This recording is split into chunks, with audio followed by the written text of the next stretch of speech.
The man died in my arms, and 2 years later, I found out his widow had been living next door to me for 8 months. I'm a firefighter. I'm supposed to save people, not watch them take their last breath while trapped under steel beams. David Brooks told me about the anniversary dinner he'd planned, about the woman waiting for him at home. He made me promise to tell her he loved her. I never did. And now Lena Brooks was standing at my mailbox, demanding to know why I'd been avoiding her like a ghost. She thought she'd offended me. If only it were that simple. Before we dive into this story, I need you to do something for me. Hit that like button right now and drop a comment telling me what city you're watching from. I want to see just how far this story travels. Now, let me tell you about the day everything I'd been running from finally caught up to me. The September afternoon sun slanted through the Douglas firs that lined Maple Street, casting long shadows across the quiet Oregon neighborhood where Ethan Cole had tried to build a peaceful life. He stood at his daughter's bedroom window, watching the house next door with the same mixture of dread and longing that had consumed him for the past 8 months. The blue Subaru in the driveway told him Lena Brooks was home from work.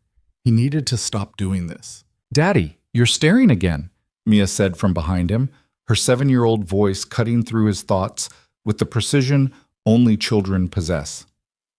Ethan turned from the window, forcing a smile for his daughter. She sat cross-legged on her bed, surrounded by colored pencils and a drawing pad, her dark hair pulled into the lopsided ponytail he'd managed that morning. Single fatherhood had taught him many skills over the past 3 years, but hairstyling remained a stubborn weakness. "Just looking at the trees, kiddo," he said, the lie tasting familiar on his tongue. "The leaves are starting to turn." Mia tilted her head, studying him with eyes that sometimes seemed far too wise for her age. "Mommy used to say you were a bad liar." The mention of Sarah sent the usual pang through his chest, though the sharpness had dulled to a persistent ache. 3 years since the cancer took her, 3 years of fumbling through parenthood alone, trying to be both mother and father to a little girl who deserved better than his clumsy attempts. "Your mom was right about a lot of things," Ethan admitted, crossing the room to sit on the edge of Mia's bed. He glanced at her drawing, a house with oversized windows and a garden full of flowers that defied botanical reality. "That's beautiful, sweetheart." "It's Miss Lena's house," Mia said, adding another impossible bloom to her colorful garden. "I wish we could visit her. She always smiles at me when we see her outside." Ethan's jaw tightened. "Mia, we talked about this. Miss Lena is our neighbor, not our friend. We need to respect her privacy." "But why? She seems nice, and she's always alone in that big house. Don't you think she gets lonely?" The question hit harder than Mia could have known. Yes, Ethan thought Lena got lonely.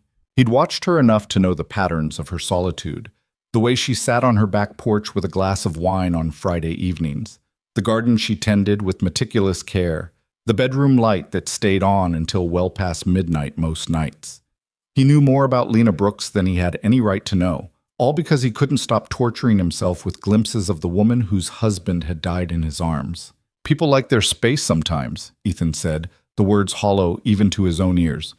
"Come on, let's get you some dinner." He stood, but Mia's hand caught his wrist. "Daddy, did we do something to make Miss Lena not like us?" "Of course not. Why would you think that?" "Because you act weird whenever she's around. Like that time she waved at us when we were getting the mail and you grabbed my hand and walked away really fast. And when she came over to bring us those cookies she baked, you barely opened the door." Ethan closed his eyes briefly.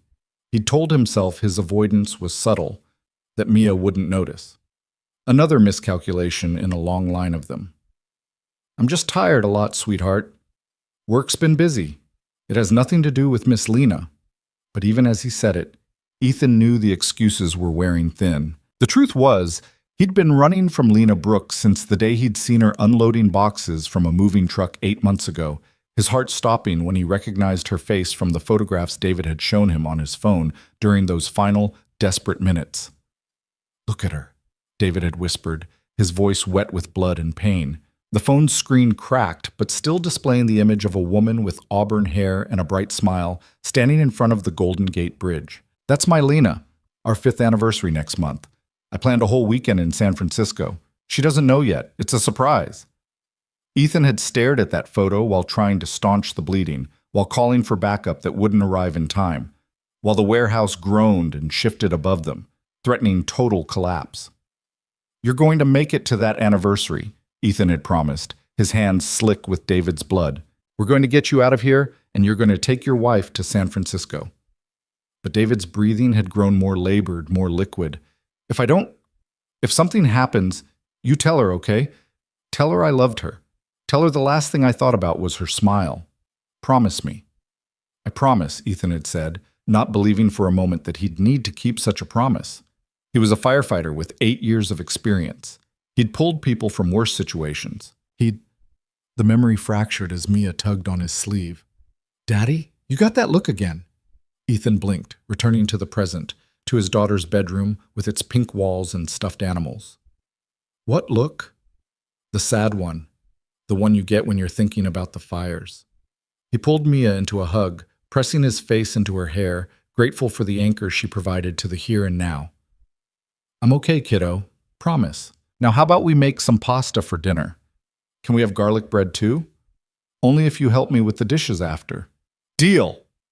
As Mia scrambled off the bed and raced toward the kitchen, Ethan allowed himself one more glance out the window. Lena's house stood quiet in the fading light. The garden she'd planted over the summer now full of late-blooming asters and chrysanthemums. He'd watched her work that garden for hours on weekend mornings, her hands gentle with the soil, her face peaceful in a way that made his chest ache with guilt and something he refused to name. The kitchen smelled of tomato sauce and garlic when the doorbell rang an hour later. Ethan was helping Mia twirl spaghetti onto her fork, another skill they were both still mastering, and the unexpected sound made them both freeze. "I'll get it," Ethan said, wiping his hands on a dish towel. "What if it's Miss Lena?" Mia asked, her eyes bright with hope. "It's probably just a package," Ethan replied, but his heart was already racing as he walked to the front door. Through the frosted glass panel, he could make out a slim figure on the porch. Not Lena. The build was wrong.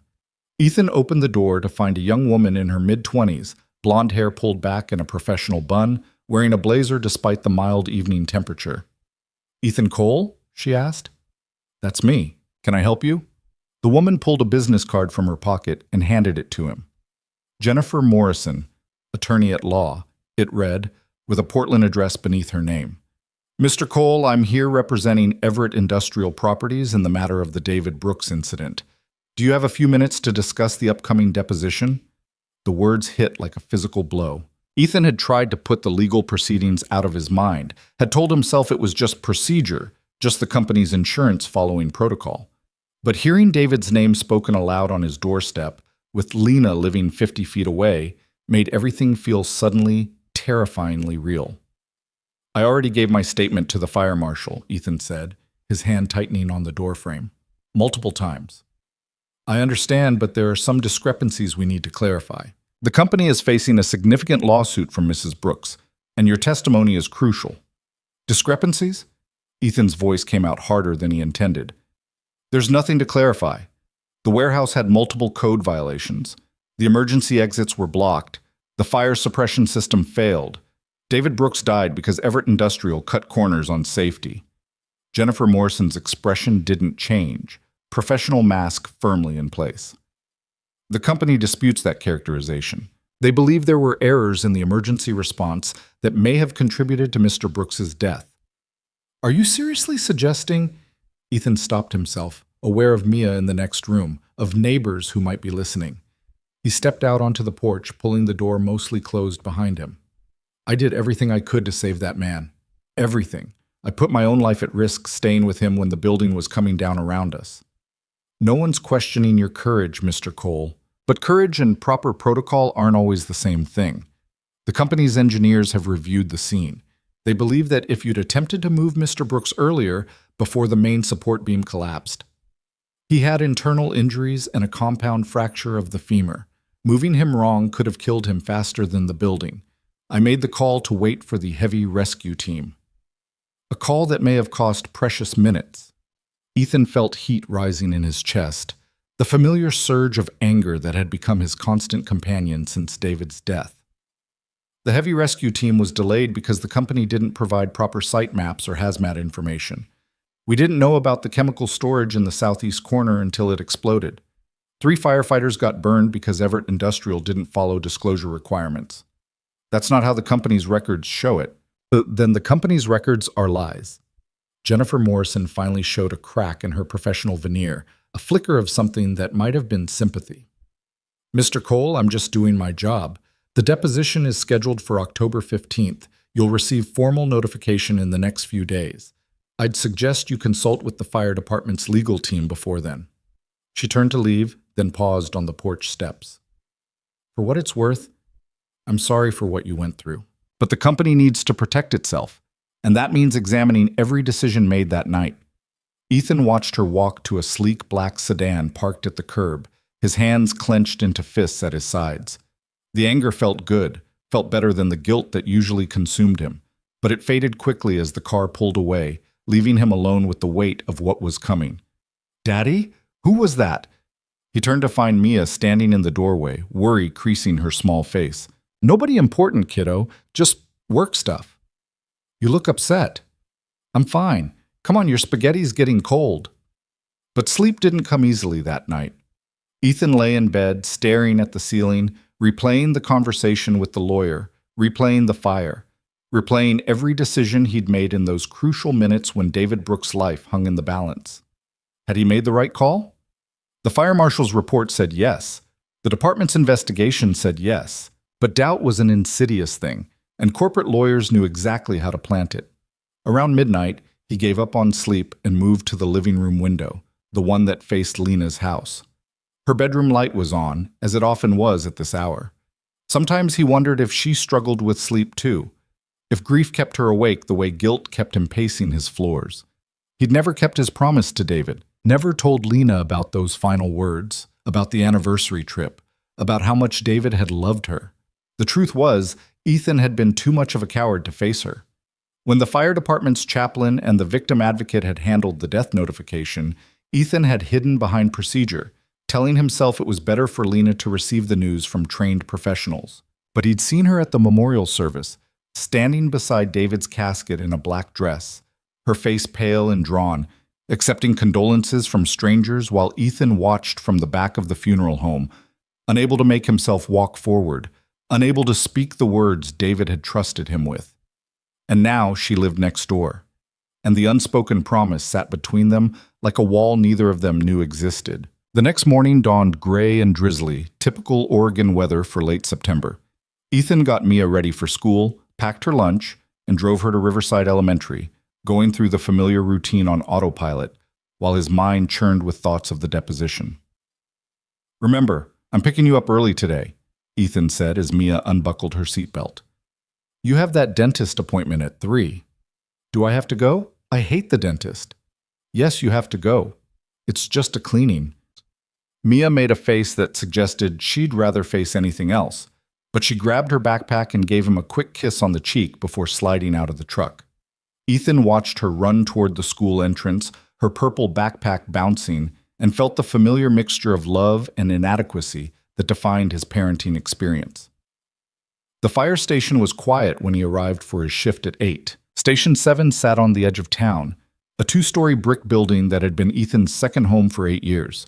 He'd started here fresh out of the academy, young and eager, convinced he could save everyone. Time and tragedy had taught him otherwise. Cole, you look like hell, Marcus Chen called out from the apparatus bay, where he was checking equipment on engine 7. Rough night? Couldn't sleep. Join the club. Riley kept me up until 2 with that cough. Amy's taking her to the pediatrician this morning. Ethan helped Marcus finish the equipment check, falling into the comfortable rhythm of preparation and protocol. This was where he felt competent, where the rules were clear and the expectations defined. A structure fire? He knew exactly what to do. A traffic accident? He'd run that scenario 100 times. But navigating the complicated terrain of human relationships, of guilt and grief, and the woman next door? He had no training for that. The alarm came at 10:47. A kitchen fire on Birch Street. Simple, contained, out in 20 minutes. Then a medical assist at noon. Elderly man with chest pain. Stable by the time they loaded him in the ambulance. The routine calls provided a welcome distraction, a reminder that not every emergency ended in tragedy. It was during lunch that Captain Rodriguez found Ethan in the station's small kitchen, staring at a sandwich he had no appetite to eat. "Got a minute?" Rodriguez asked, his tone suggesting it wasn't really a question. They went to Rodriguez's office, a cramped space filled with filing cabinets and certifications on the walls. The captain was in his 50s, a veteran of 28 years who'd seen everything the job could throw at you and had the gray hair to prove it. "I got a call from the department's legal counsel this morning," Rodriguez said, settling into his desk chair, "about the Everett Industrial deposition. The company sent a lawyer to my house last night." Rodriguez's expression darkened. "They what?" "Showed up at my door. Told me they're going to argue I made mistakes in the rescue attempt." "That's complete bullshit, and they know it. Your actions that night were exemplary. You followed protocol, you made the right calls under extreme pressure, and you stayed with a dying man when you could have saved yourself. The department stands behind you 100%. But what if they're right?"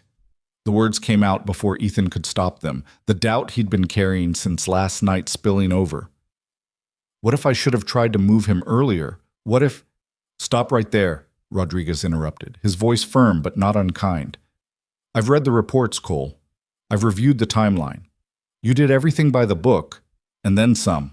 The only reason David Brooks died is because Everett Industrial runs unsafe facilities and lies about their hazmat storage. Don't let them get in your head.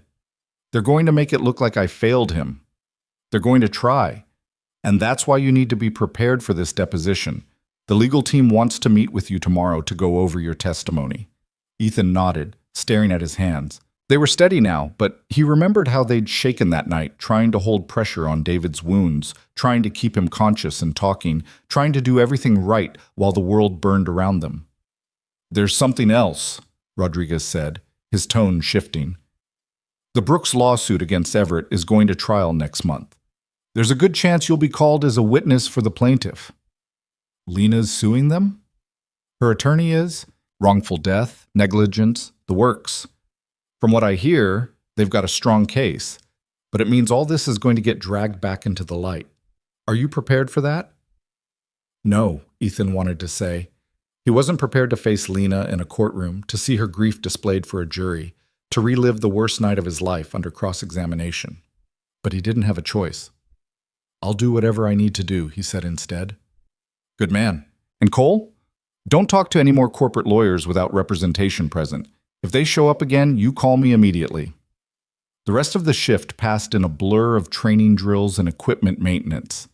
Ethan threw himself into the physical work, grateful for the exhaustion that came with dragging hoses and climbing ladders. By the time he picked Mia up from the dentist and got her home, he was running on fumes.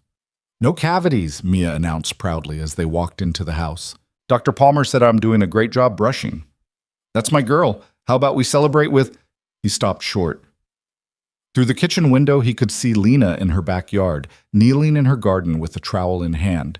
She wore jeans and a green sweater, her auburn hair catching the late afternoon light, and for a moment, Ethan forgot how to breathe.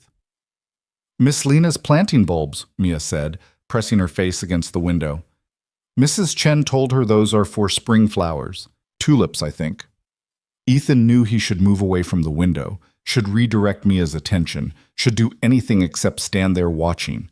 But he couldn't make himself move. There was something about the careful way Lena pressed the bulbs into the soil, the small smile on her face as she worked, that made his chest ache with a longing so fierce it nearly doubled him over. This was the woman David had loved, the woman David had died thinking about. And Ethan had spent 8 months avoiding her, too cowardly to speak the words he'd promised to deliver. "Can I go say hi?" Mia asked. "No, sweetheart. She's busy. But I just want to—" "Mia, I said no." The words came out sharper than he intended, and Mia flinched. "You're being mean about Miss Lena again," she said quietly, her eyes filling with tears. "Why don't you like her?" "It's not about liking her. It's complicated." "That's what you always say when you don't want to explain things." She was right, and they both knew it. Ethan crouched down to Mia's level, taking her small hands in his. "I'm sorry for snapping at you. You didn't deserve that. But I need you to trust me on this, okay? Miss Lena and we need our space from each other." "Did she do something bad?" No, she didn't do anything wrong." "Then what Mia, please, can you just trust me? His daughter studied his face for a long moment, then nodded slowly. Okay, Daddy, but I still think you're being weird about it. That evening, after Mia was in bed, Ethan found himself back at the window, watching Lena's house in the darkness. He'd become an expert in her routines, knew that she usually got home from work around 5:30, that she ordered takeout most Fridays, that she talked on the phone while pacing her back porch on Sunday mornings. He knew she'd planted roses along her fence in memory of someone, had heard her talking to them once, telling them about her day as if they could hear her. He knew far too much, had paid far too much attention, all while maintaining a careful distance that must have seemed cruel to her. Because Mia was right. He was being weird about it. Worse than weird. He was being a coward. The weekend brought rain, steady and gray, the kind that settled in for days. Ethan and Mia spent Saturday indoors building blanket forts and watching movies, trying to pretend everything was normal. But Sunday morning shattered that illusion. Ethan had just finished his second cup of coffee when he glanced out the front window and saw Lena standing by the mailboxes at the end of their shared driveway, holding a package and staring directly at his house. As if she'd felt his gaze, she turned her head and made eye contact through the window. She started walking toward his front door. Panic flooded Ethan's system. He couldn't do this. Not now. Not here. Not with Mia in the next room. He stepped back from the window, his heart hammering, debating whether to simply not answer the door. The doorbell rang. "Someone's here," Mia called from the living room. Ethan closed his eyes, trapped. He could ignore it, pretend he wasn't home, but Mia would answer it herself if he didn't. And besides, he could feel Lena's presence on the other side of the door like a physical weight, could sense that whatever had kept her at a distance until now had finally broken. He opened the door. Lena Brooks stood on his porch in jeans and a rain jacket, her auburn hair damp from the drizzle, and Ethan felt the world tilt. Up close, he could see the green flecks in her hazel eyes, could see the faint scar above her left eyebrow, could see all the small details that hadn't been visible in David's cracked phone screen or from across a funeral home. "Hi," she said, her voice quiet but steady. "I'm Lena, your neighbor." "I know," Ethan said, then immediately regretted it. "Right. Of course you do. We've been living next door to each other for 8 months. Her smile was strained. "Which is why I need to ask you something, and I need you to be honest with me." Ethan's throat went dry. "Okay. Did I do something to offend you? Because I've been racking my brain trying to figure out what it could be, and I can't come up with anything. You won't talk to me. You avoid me when I'm outside. You wouldn't even open the door more than a crack when I brought over those welcome cookies. So either I did something terrible that I'm completely unaware of, or—" She trailed off, her composure cracking slightly. "Or you just really don't like me, and I need to know which it is so I can stop wondering." The pain in her voice cut through Ethan like a blade. She thought she'd done something wrong. She thought he was avoiding her because of something she'd failed at, when the truth was exactly the opposite. "You didn't do anything," he said, the words inadequate. "It's not about you." "Then what is it about? Because from where I'm standing, it feels pretty personal." "It's complicated." "That seems to be your favorite phrase." There was an edge to her voice now, frustration breaking through. "I'm not asking for your life story, Ethan. I'm just asking for basic neighborly courtesy. A hello when we check the mail, a wave when I'm in my garden, the bare minimum of human interaction." She was right. He'd been worse than distant. He'd been cruel in his avoidance, had made her feel unwelcome in her own neighborhood, all because he couldn't face his own guilt. "I'm sorry," Ethan said, the apology feeling hollow. "You're right. I've been rude and you didn't deserve that." "Is it because I'm a widow?" Lena asked, and Ethan felt his breath catch. "Because I've dealt with that before. People get uncomfortable. They don't know what to say, so they say nothing. They avoid the grieving person because loss is messy and makes people face their own mortality. If that's what this is, just tell me. At least then I'll understand." "It's not that," Ethan said, though it was partly that, in ways she couldn't possibly understand. "Then what? Miss Lena?" Mia's voice cut through the tension as she appeared at Ethan's side, her face bright with excitement. "Hi, I'm Mia. I like your garden." Elena's expression transformed, the frustration melting into a genuine smile as she looked down at Mia. "Hi, Mia. Thank you. I saw you admiring the flowers last week. The purple ones are my favorites. What are they called? Asters. They're one of the last flowers to bloom before winter. They're pretty. Daddy won't let me come say hi to you. Ethan felt heat rise in his face. Mia, it's true. I wanted to meet you, but Daddy always says we have to give you privacy. Mia looked up at Ethan with an expression of perfect innocence that was anything but. But now you came to visit us. Do you want to come inside? We made pancakes, and there's some left. Mia, Miss Lena probably has things to do, Ethan said, desperate to end this interaction before it spiraled further. But Lena was looking at Mia with such warmth that Ethan felt something crack in his chest. I would love to see your house sometime, but your dad's right. I have some errands to run. Maybe another day? Promise? Promise. Mia beamed, then looked up at Ethan. See, Daddy? She's nice. I told you. After Mia retreated back inside, Lena's smile faded, and she met Ethan's eyes with an intensity that made him want to look away. Your daughter is lovely. Thank you. She seems to think I'm nice. You clearly disagree. I don't disagree. Ethan stopped, unable to find words that wouldn't lead to revelations he wasn't ready to make. It's not you, Lena. I promise. It's me. That's what people say when they're lying. I'm not lying. I swear, this is all on me. Lena studied him for a long moment, her expression unreadable. Then she sighed. Okay, I won't push.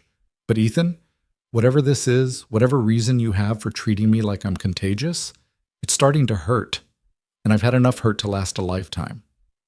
So either figure out how to be a decent neighbor, or at least be honest about why you can't. She turned and walked back toward her house, leaving Ethan standing in his doorway, his heart pounding and his mind reeling.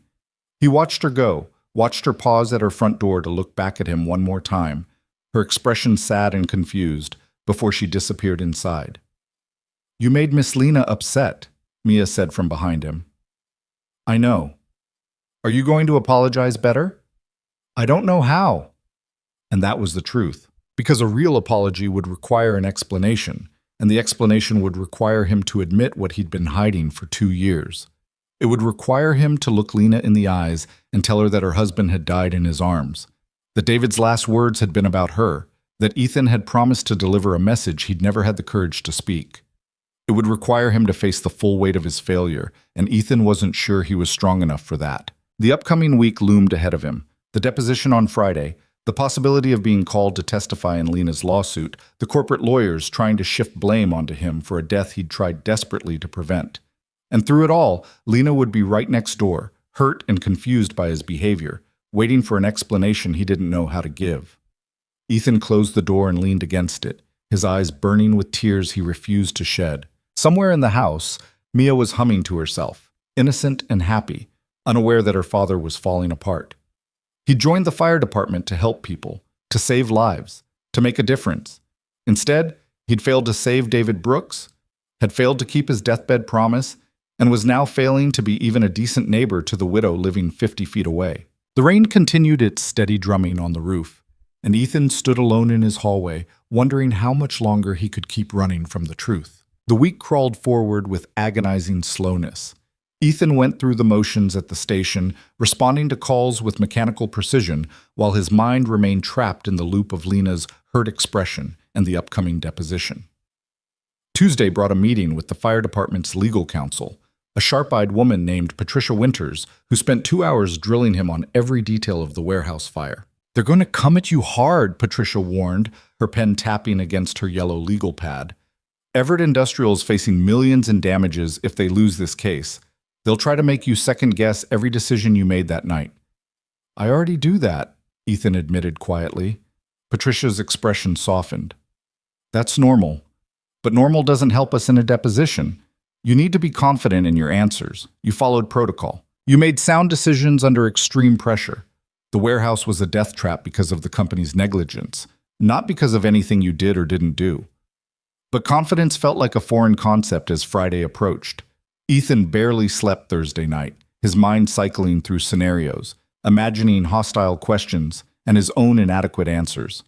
When dawn finally broke, gray and cold, he felt hollowed out, exhausted before the day had even begun. The deposition was scheduled for 10 o'clock at a law office in downtown Portland.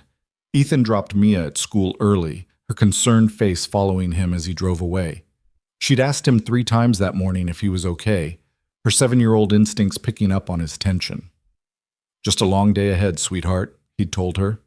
"But I'll be there to pick you up at 3. Promise." The law offices of Brennan and Associates occupied the 15th floor of a glass tower that reflected the overcast sky. Ethan rode the elevator up with Patricia, his palms sweating despite the building's aggressive air conditioning. "Remember," Patricia said as the floors ticked by, "answer only the question asked. Don't volunteer information. If you need a break, we can take one. And if I object to a question, stop talking immediately." The conference room was all polished wood and leather chairs, with windows overlooking the Willamette River.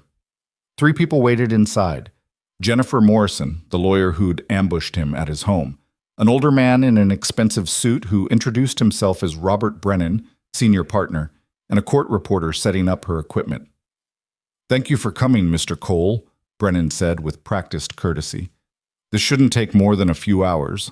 We just want to clarify some details about the night of August 15th, 2 years ago." Those words, August 15th, 2 years ago, sent Ethan back to that night with visceral clarity. The smoke had been black and toxic, full of chemicals that shouldn't have been in a standard warehouse. The heat had been intense enough to blister paint, and David Brooks had been trapped under a support beam that would have required a crane to move safely. The court reporter swore him in, and Brennan began with softball questions. Ethan's background, his training, his experience level. Then the question sharpened. "At what time did you locate David Brooks?" "Approximately 9:43 p.m. "And what was his condition?" "He was conscious but severely injured. Compound fracture of the left femur, suspected internal bleeding, possible spinal injury. He was pinned beneath a steel I-beam."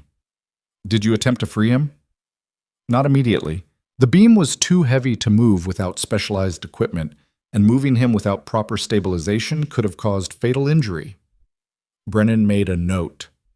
"So you made the decision to wait for additional resources rather than attempt an immediate extraction?"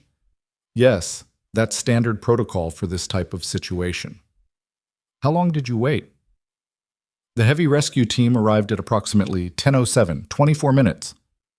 24 minutes, during which Mr. Brooks remained trapped in a burning building." Patricia's voice cut in sharply.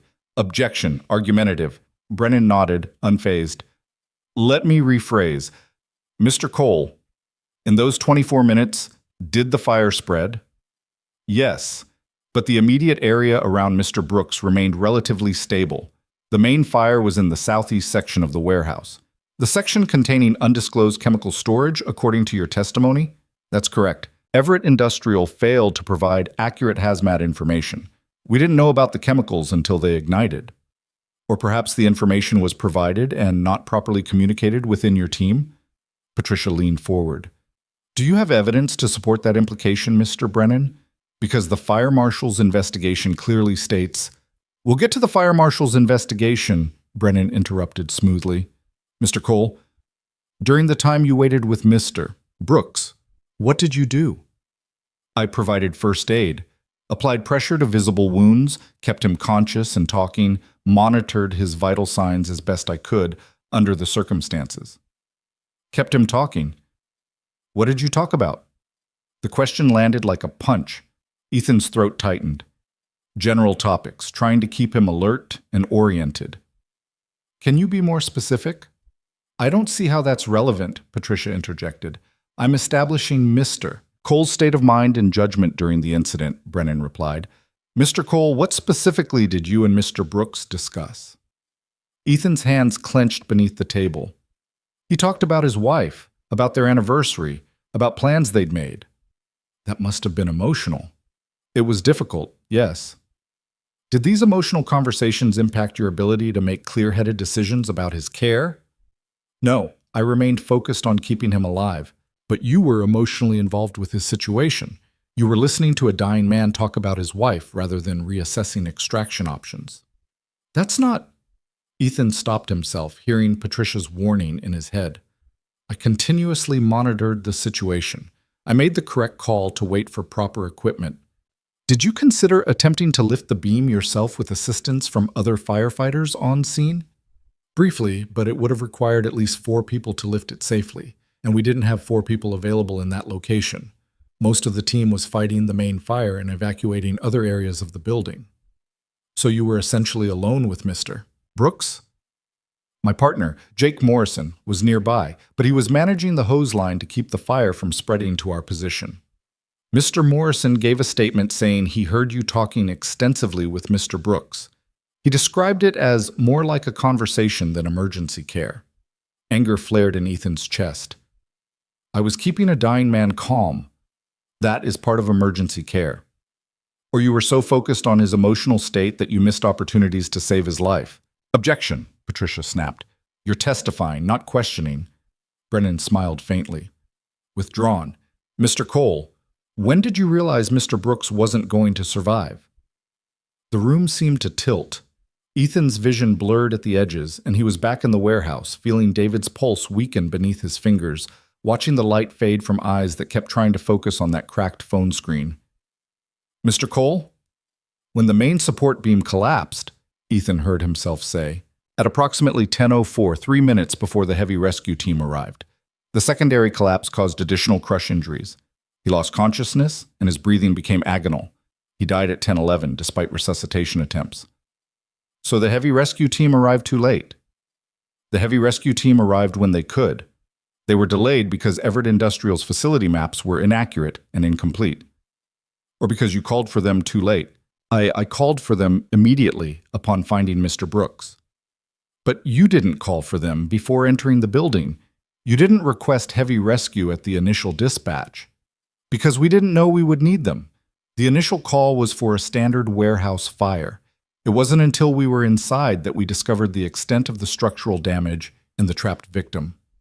Brennan flipped through his notes, letting silence fill the room. Ethan could feel his heart hammering, could feel the familiar guilt rising like acid in his throat. This was exactly what Brennan wanted, to make him doubt himself, to plant the seed that maybe, possibly, he could have done something different. Let's talk about your conversation with Mr. Brooks, Brennan continued. You said he discussed his wife and their anniversary plans. Did he give you any messages to pass along to her? Ethan's blood went cold. Yes. What were those messages? He asked me to tell her he loved her, that his last thoughts were of her. Did you deliver those messages? The question hung in the air like an accusation. Patricia was looking at him, waiting for his answer. The court reporter's fingers hovered over her keys. No, Ethan said quietly. Why not? It felt intrusive. The chaplain and victim advocate handled the death notification. They're trained for that. But Mr. Brooks specifically asked you to deliver those messages. Yes. You promised a dying man you would tell his wife his final words, and then you never did. Objection, Patricia said, but her voice lacked its earlier force. Relevance? I'm establishing a pattern of decisions made by Mr. Cole that night, decisions driven by emotion rather than protocol. He promised a dying man something he never intended to keep. He stayed with that man having emotional conversations, rather than exploring other rescue options. He made choice after choice that prioritized his own emotional comfort over the victim's survival. That's not true, Ethan said, his voice rough. Every decision I made was about trying to save his life. Then why didn't you keep your promise to him? Because I failed him. The words burst out before Ethan could stop them. Because I couldn't save him, and I couldn't face his widow and admit that. Because every time I thought about delivering those messages, I saw his face when he died, and I couldn't. Patricia's hand landed on his arm. We're taking a break. Brennan sat back with an expression of satisfaction. Of course, 15 minutes. Patricia pulled Ethan into a smaller conference room down the hall. The moment the door closed, she rounded on him. You can't do that, she said sharply. You cannot fall apart in there. That's exactly what they want. He's right, though, Ethan said, slumping into a chair. I made it about my feelings. I couldn't face Lena, so I hid. Lena, you're on a first-name basis with the widow? She lives next door to me. Patricia's eyes widened. You've got to be kidding me. She moved in 8 months ago. I've been avoiding her ever since. Does she know who you are? Does she know you were there when her husband died? No? Jesus, Ethan. Patricia paced the small room. This complicates things. If Brennan finds out, how would he find out? Discovery is ongoing. If Mrs. Brooks mentions you in any deposition or interview, if there's any connection established, she stopped pacing and looked at him directly. You need to tell her before this goes any further, because if it comes out in court that you've been hiding this from her, it's going to look terrible for everyone. I know, I just don't know how. Figure it out, fast. Patricia checked her watch. We've got 10 minutes left. Can you hold it together in there? Ethan nodded, though he felt anything but together. They returned to the conference room, and the deposition ground on for another 90 minutes. Brennan picked apart every decision Ethan had made, questioned every timeline, suggested alternative actions that might have saved David's life. By the time it ended, Ethan felt wrung out, his confidence shattered, his guilt heavier than ever. He made it to his truck before the trembling started. Sat in the parking garage with his hands on the steering wheel, trying to breathe through the panic that clawed at his chest. The dashboard clock read 1:47. He had an hour before he needed to pick up Mia from school, an hour to pull himself back together and pretend everything was fine. His phone buzzed with a text from Marcus. How'd it go? Ethan stared at the message, unable to formulate a response. How could he explain that he'd just spent 3 hours having his worst fears validated? That a corporate lawyer had systematically proven he'd failed David Brooks in every way that mattered? Another text appeared. Rodriguez wants to see you Monday. Hang in there, brother. The weekend was a blur of forced normalcy. Ethan took Mia to the park, made her favorite meals, read her bedtime stories, all while his mind replayed the deposition on an endless loop. Saturday afternoon, he watched through the window as Lena worked in her garden, and the weight of Patricia's words pressed down on him. He needed to tell her. He needed to explain. But every time he thought about walking across their shared property line, and knocking on her door, his courage failed. Sunday evening brought rain again, and with it, an unexpected visitor. Ethan was helping Mia with a puzzle when the doorbell rang. Through the window, he saw Marcus standing on the porch, holding a six-pack of beer and wearing an expression of grim determination. Hey, Marcus said when Ethan opened the door. Thought you could use some company. It's not a great time. Uncle Marcus. Mia appeared at Ethan's elbow, her face lighting up. Hey, kiddo, I heard you got a clean bill of health from the dentist. High five. Marcus bent down to accept Mia's enthusiastic greeting, then looked at Ethan. Amy's got Riley at a birthday party. Figured I'd stop by, see how you're doing. The subtext was clear. Marcus knew about the deposition and wasn't taking no for an answer. Ethan stepped aside to let him in. An hour later, Mia was in bed and the two men sat on the back porch despite the drizzle, the overhang keeping them mostly dry. Marcus had cracked open 2 beers and was studying Ethan with the careful attention of someone who'd known him for 8 years. You look like hell, Marcus said bluntly. Thanks. The deposition was that bad? They're trying to blame me for David's death, saying I made emotional decisions instead of tactical ones. That's bullshit. Is it? Ethan took a long drink. I promised him I'd tell his wife his last words, and I never did. I've been living next door to her for 8 months, and I can't even look her in the eye. Marcus was quiet for a moment. The widow lives next door? Yeah. Does she know? No. Man, you've got to tell her. I know, but every time I think about it, I freeze up. What am I supposed to say? Hi, I'm the firefighter who watched your husband die, and by the way, he wanted you to know he loved you, but I was too much of a coward to tell you until now. How about just the truth? That you were there, that he wasn't alone, that his last thoughts were of her. Most widows would want to know that, or it'll just make the pain worse. Remind her of what she lost. Marcus shook his head. You're not protecting her by keeping quiet. You're protecting yourself. The words hit hard because they were true. Ethan had been telling himself for 2 years that his silence was for Lena's benefit, that she didn't need the painful details of David's death. But the truth was simpler and uglier.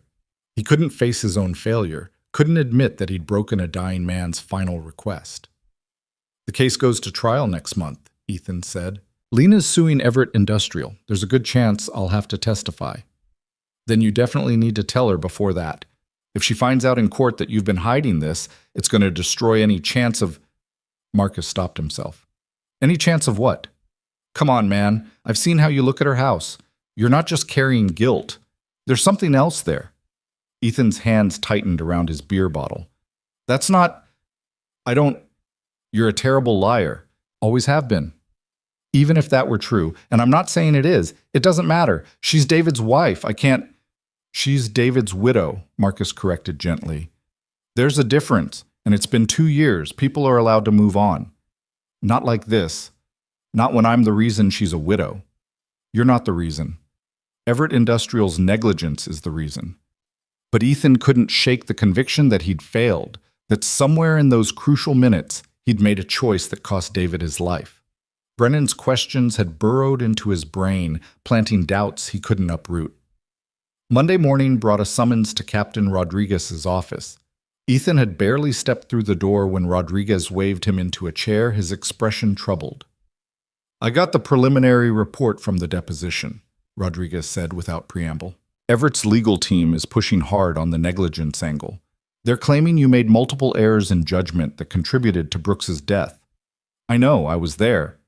They're also claiming that your emotional state compromised your effectiveness, that you were too focused on comforting Brooks to make proper tactical decisions. Is that what you think? Ethan asked, hearing the challenge in his own voice. No. I think you did everything right under impossible circumstances. But my opinion doesn't matter if they can convince a jury otherwise. Rodriguez leaned back in his chair. There's something else. Mrs. Brooks's attorney has requested that you be called as a witness for the plaintiff. Ethan's stomach dropped. When? Trial starts October 20th. You'd likely testify during the first week. That's less than 3 weeks away. I know, which is why I need to ask you something, and I need you to be completely honest. Is there anything about your relationship with Mrs. Brooks that could complicate your testimony? We don't have a relationship. But she lives next door to you. How did you say... I'm a fire captain. It's my job to know things that might impact my crew. Rodriguez's tone softened slightly. Look, I'm not judging, but if there's any personal connection there, any perception of impropriety, Everett's lawyers will use it to discredit your testimony. There's nothing like that. I barely talked to her. But you want to? It wasn't a question. Ethan looked away, unable to hold Rodriguez's knowing gaze. I thought so, Rodriguez said quietly. Ethan, you need to sort this out before you step into that courtroom. Either tell her the truth and deal with the fallout, or maintain your distance and stick to professional testimony. But you can't do both. You can't carry a torch for her while pretending you're just an objective witness. I'm not carrying a torch for anyone. Then why have you requested every overtime shift available for the past 8 months? Why do you look like you haven't slept in weeks? Why does Marcus tell me you spend half your off hours staring out your windows? Marcus needs to mind his own business. Marcus is worried about you. We all are. Rodriguez pulled a business card from his desk drawer and slid it across. The department has counseling services available. I think you should use them. I don't need therapy. You watched a man die in your arms, promised him you'd deliver a final message to his wife, never did, and now that wife lives next door to you. If that doesn't warrant therapy, I don't know what does. Ethan took the card, if only to end the conversation. He made it through the rest of his shift on autopilot, responding to calls without really being present, going through the motions of a job he used to love. That evening, he stood at his kitchen window as twilight settled over the neighborhood. Lena's car pulled into her driveway at 6:15, right on schedule. She climbed out carrying grocery bags, fumbling with her keys, and Ethan felt the familiar urge to go help her, to do something useful, to ease some small burden from her life. He was halfway to his front door before he realized what he was doing and forced himself to stop. This was part of the problem, the constant watching, the small acts of service she didn't know about. Over the past 8 months, he'd shoveled her driveway after snowstorms, fixed the fence post that had come loose in a windstorm, left bags of groceries on her porch when he'd seen her looking sick. All of it done in the early morning hours or while she was away, all of it anonymous, all of it feeding the connection he kept telling himself didn't exist. "Daddy, are you going to help Miss Lena?" Mia asked from the living room. "No, sweetheart, she's got it." But through the window, he watched Lena struggle with the bags, dropping her keys twice before getting the door open. Watched her disappear inside alone. Watched the lights come on in her kitchen, then her living room, marking the familiar pattern of her evening routine. His phone buzzed. A text from an unknown number. "Mr. Cole, this is Patricia Winters. Please call me at your earliest convenience. It's urgent." Ethan's chest tightened as he dialed her number. "Thank you for calling back so quickly," Patricia answered. "I'm afraid I have concerning news. Everett Industrial has filed a motion to call Mrs. Brooks for a deposition this week. They're accelerating their discovery timeline." "Why?" "My guess? They want to establish that she had no contact with you after her husband's death. If they can show there's been no relationship between you two, it strengthens their argument that you've had no personal stake in the case, which makes your deposition testimony about the company's negligence more credible. But if she mentions living next door to you, or if they find out some other way, it opens a whole new line of questioning about why you've been living in proximity to her without disclosing your role in her husband's death. So what do I do?" "Tell her. Tonight, if possible. Before they depose her. Because if she goes into that deposition not knowing who you are, and then finds out later, it's going to look like you deliberately deceived her. And that will hurt both of your cases."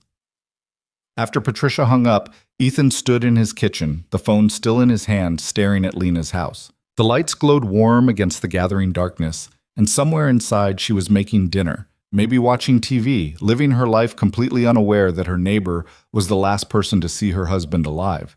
He couldn't put this off anymore. Tomorrow would be too late. Next week would be too late. It had already been 2 years too late. "Mia," he called toward the living room, "I need to go next door for a few minutes. Can you stay here and work on your homework?" "Are you going to talk to Miss Lena?" "Yes." Finally! Mia appeared in the doorway, her face lit with triumph. "Tell her I said hi." Ethan pulled on a jacket, his hands shaking slightly as he zipped it up. Every fiber of his being screamed at him to stay inside, to find another excuse, to put this off one more day. But Patricia's warning echoed in his mind, and beneath that, deeper and more insistent, was the weight of David's dying request. "Tell her I loved her. Tell her the last thing I thought about was her smile. Promise me." "I promise." He'd broken that promise for 2 years. It was time to make it right, even if it destroyed him in the process. The walk across the lawn to Lena's front door felt like miles.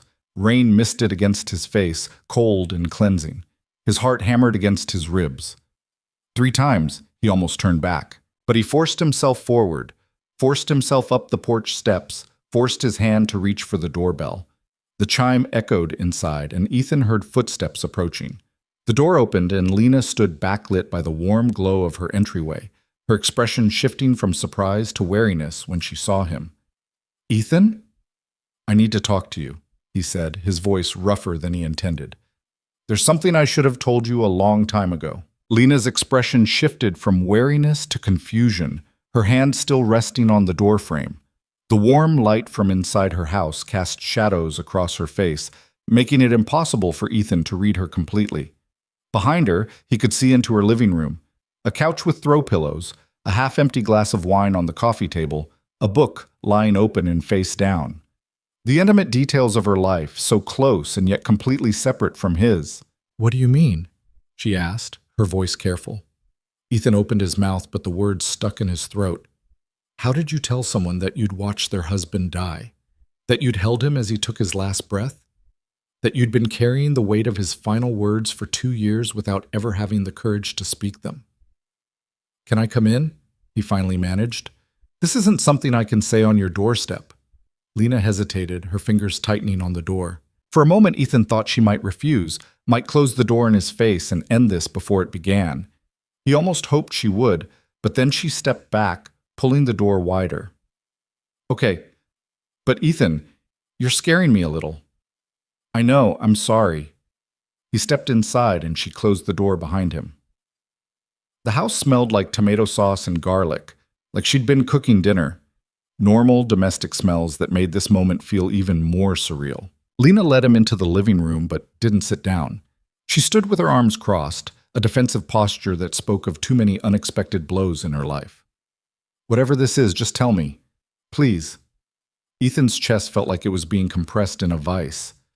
2 years ago, on August 15th, There was a warehouse fire on the east side of town. Everett Industrial Property. He watched the color drain from Lena's face. Her arms fell to her sides, and she took an involuntary step backward. "No," she whispered. "I was there. I was one of the first responders. His voice cracked. "I found your husband." Lena's hand flew to her mouth. Her eyes, wide with shock, searched his face as if looking for proof that this was some terrible joke. "You're lying." "I wish I was." No, that's not." "They told me a firefighter stayed with him. They said his name was—" She stopped, her breath coming in short gasps. "They said his name was E. Cole. I didn't realize. I'm so sorry, Lena. You've been living next door to me for 8 months. Her voice rose, disbelief morphing into something sharper. 8 months? And you never said anything? I couldn't. Every time I thought about telling you, You what? You decided it was easier to just avoid me? To make me feel like I'd done something wrong? Her hands were shaking now, her whole body trembling with an emotion Ethan couldn't quite name. I spent months wondering why my neighbor hated me, and all this time you were the one who was with David when he died? I don't hate you. I've never hated you. Then what? What possible reason could you have for keeping this from me? Because I failed him. The words exploded out of Ethan, raw and desperate. Because I couldn't save him, and I couldn't stand to look you in the eye and admit that. Because every time I see you, I remember what it felt like to watch him die, to know I wasn't good enough or fast enough or smart enough to bring him home to you. Lena stared at him, tears streaming down her face. You think I blame you? I blame me. The company's lawyers blame me. They're trying to prove I made mistakes that cost David his life. What are you talking about? Ethan ran his hands through his hair, exhaustion and guilt making him dizzy. Everett Industrial is being sued, your lawsuit. They're fighting back by claiming firefighter negligence. They deposed me last Friday, and they're deposing you this week. They want to prove that I made emotional decisions instead of tactical ones, that if I'd done things differently, David might have survived. That's insane. David died because that warehouse was a death trap. The fire marshal's report said, I know what the report said, but they're good lawyers and they're planting doubts, making me second-guess every choice I made that night. Lena wiped at her tears with the back of her hand, and Ethan saw her expression shift, something crystallizing behind her eyes. You said you found David. Were you with him? At the end? This was it, the moment Ethan had been dreading and avoiding for 2 years. He nodded slowly. The whole time? Yes. Tell me. Her voice was steady now, despite the tears. I need to know what happened. I need to know everything. Ethan's legs felt weak. Can we sit down? They moved to the couch, sitting at opposite ends, a careful distance between them. Lena pulled a pillow into her lap, holding it like a shield.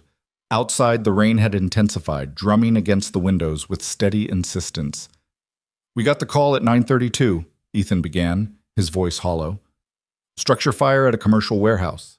It should have been routine, but when we arrived, the building was already heavily involved. Black smoke, chemical smell, wrong for a standard warehouse. The first alarm had been upgraded to a second alarm by the time we pulled up. Lena listened without interrupting, her eyes fixed on his face. I was assigned to primary search with my partner, Jake Morrison. We entered through the northwest access door. The smoke was thick, visibility almost zero. We were maybe 50 feet in when we heard someone calling for help. Ethan's throat tightened at the memory. We followed the voice and found David trapped under a support beam. It had collapsed during the initial fire, pinning him across the legs and lower torso. Did he seem like he was in a lot of pain? He was conscious and alert, which was actually a good sign initially, but I could see right away that the injuries were severe. Compound fracture of the left femur, suspected internal bleeding. The beam was too heavy to move safely without specialized equipment. So you called for help? Immediately. I radioed for the heavy rescue team and additional paramedics, but they were delayed because the company hadn't provided accurate site maps. Nobody knew about the chemical storage in the southeast section until it exploded at 9:51. The blast injured 3 firefighters and blocked the main access route the heavy rescue team was using. Lena's knuckles were white where she gripped the pillow. How long were you with him? 28 minutes, from 9:43 until 10:11. What did you do during that time? I stabilized him as best I could, applied pressure to the visible wounds, monitored his breathing and pulse, kept him conscious. Jake maintained a hose line to keep the fire from reaching our position. We were in a relatively stable pocket, but the building was deteriorating around us. I could hear the structural supports failing, one after another. Did he know that he was dying? The question cut through Ethan like a blade. He'd asked himself the same thing countless times. I think he suspected, but I lied to him. I told him he was going to be fine, that we'd get him out, that he'd make it to his anniversary. Lena's breath hitched. He told you about our anniversary? He showed me pictures on his phone. You in San Francisco, standing in front of the Golden Gate Bridge. He said your 5th anniversary was coming up, that he'd planned a surprise weekend trip. He was so proud of that surprise. Ethan's voice broke. He talked about you the whole time, about how you met, about your first date, about the way you laugh at terrible jokes. He said loving you was the best thing he'd ever done. The tears were flowing freely down Lena's face now, but she didn't look away. What else did he say? He asked me to make sure you knew something. He made me promise. Ethan had to stop, had to force the words past the constriction in his throat. He said to tell you that he loved you, that his last thoughts were of your smile, that you were the last thing he saw, even when everything else went dark. Lena buried her face in the pillow, her shoulders shaking with sobs. Ethan sat frozen, wanting to comfort her but having no right to, watching her grieve for words she should have heard 2 years ago. I'm sorry, he said, the apology feeling pathetically inadequate. I should have told you right away. I should have found you after the funeral and kept my promise. Instead, I hid. I let you think nobody was with him at the end, let you wonder if he died alone and afraid. I'm so sorry, Lena. She looked up, her face wet and blotchy, her eyes red. You promised him you'd tell me? Yes. And you never did, for 2 years. No. Why? Why would you keep something like that from me? Because I'm a coward, Ethan said simply. Because every time I thought about facing you, I remembered the moment he died. The heavy rescue team arrived at 10:07. We were so close. But at 10:04, there was a secondary collapse. Another beam came down, and David took the full impact. He lost consciousness immediately. We tried everything, CPR, manual ventilation, pressure on the wounds, but he'd lost too much blood. He was gone by the time we got him outside.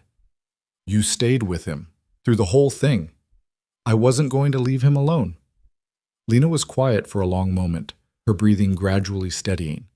When she spoke again, her voice was different, harder, sharper. And now Everett Industrial is trying to blame you for his death. They're exploring all angles, looking for ways to shift liability. That's bullshit. The vehemence in her tone startled Ethan. David died because that company cut corners on safety, because they stored hazardous materials without proper disclosure, because they blocked emergency exits and let their fire suppression system fall into disrepair. None of that had anything to do with you.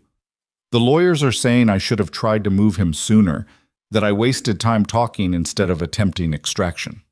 Were you qualified to make that decision? Yes. I had 8 years of experience at that point. I'd handled trapped victims before. And what does the fire marshal's report say about your actions?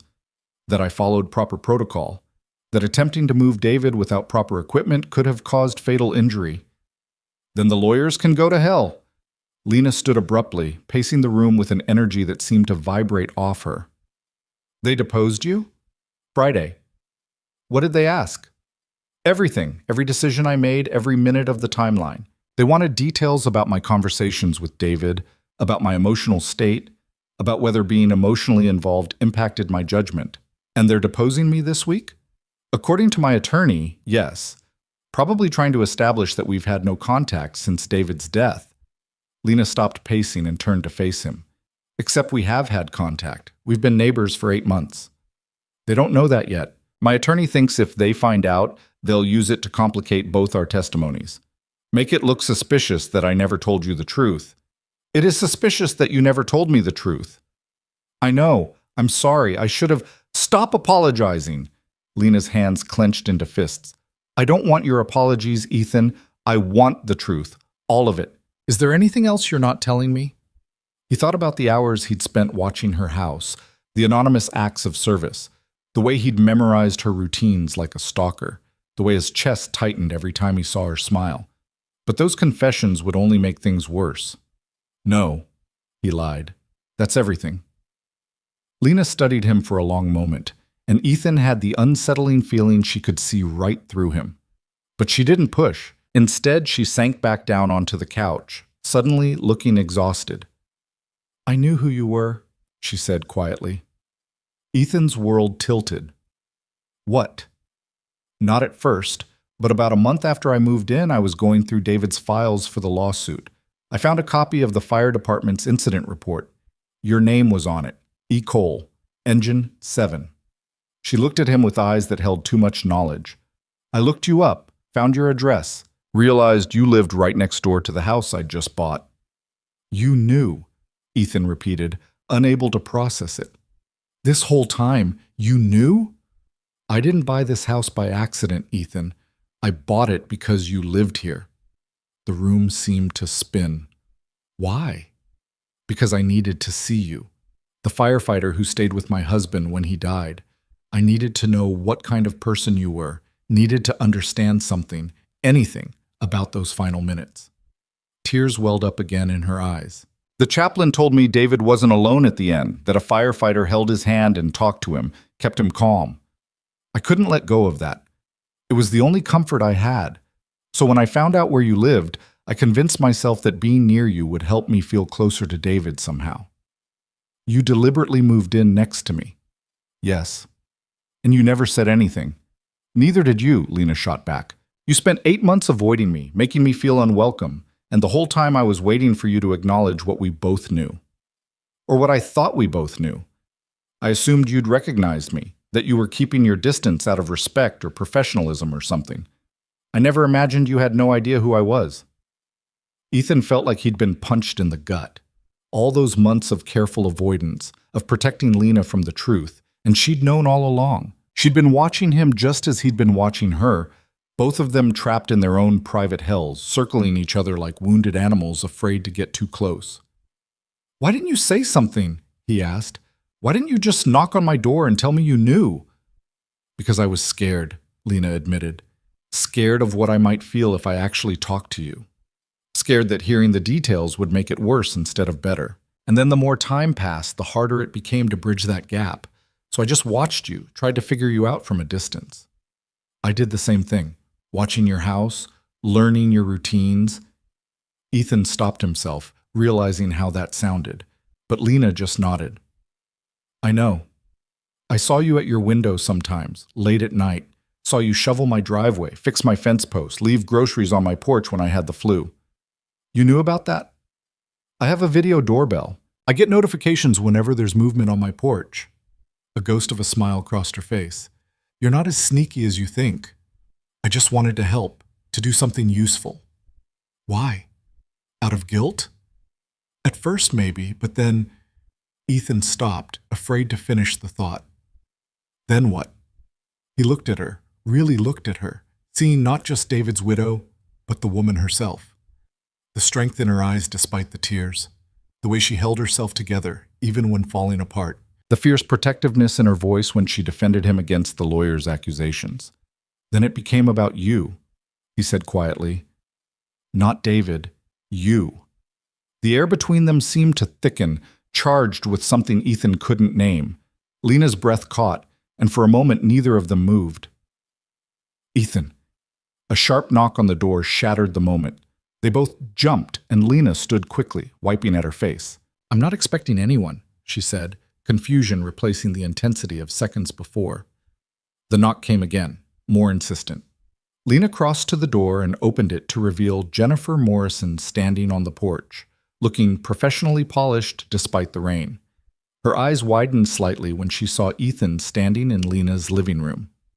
"Mrs. Brooks, I apologize for the late visit. I'm Jennifer Morrison with Brennan and Associates. I'm here representing Everett Industrial in the wrongful death lawsuit. I have some documents that need your signature before the deposition on Wednesday." Her gaze shifted to Ethan. "Mr. Cole, I'm surprised to see you here." "This is my neighbor," Lena said, her voice cold. "Is there a problem with me having neighbors in my home?" "Not at all. I just wasn't aware you two knew each other.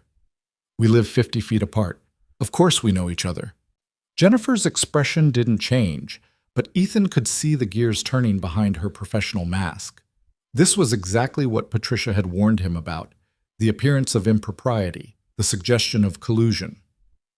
Mrs. Brooks, I need to ask, are you aware that Mr. Cole was the firefighter who responded to the incident that resulted in your husband's death?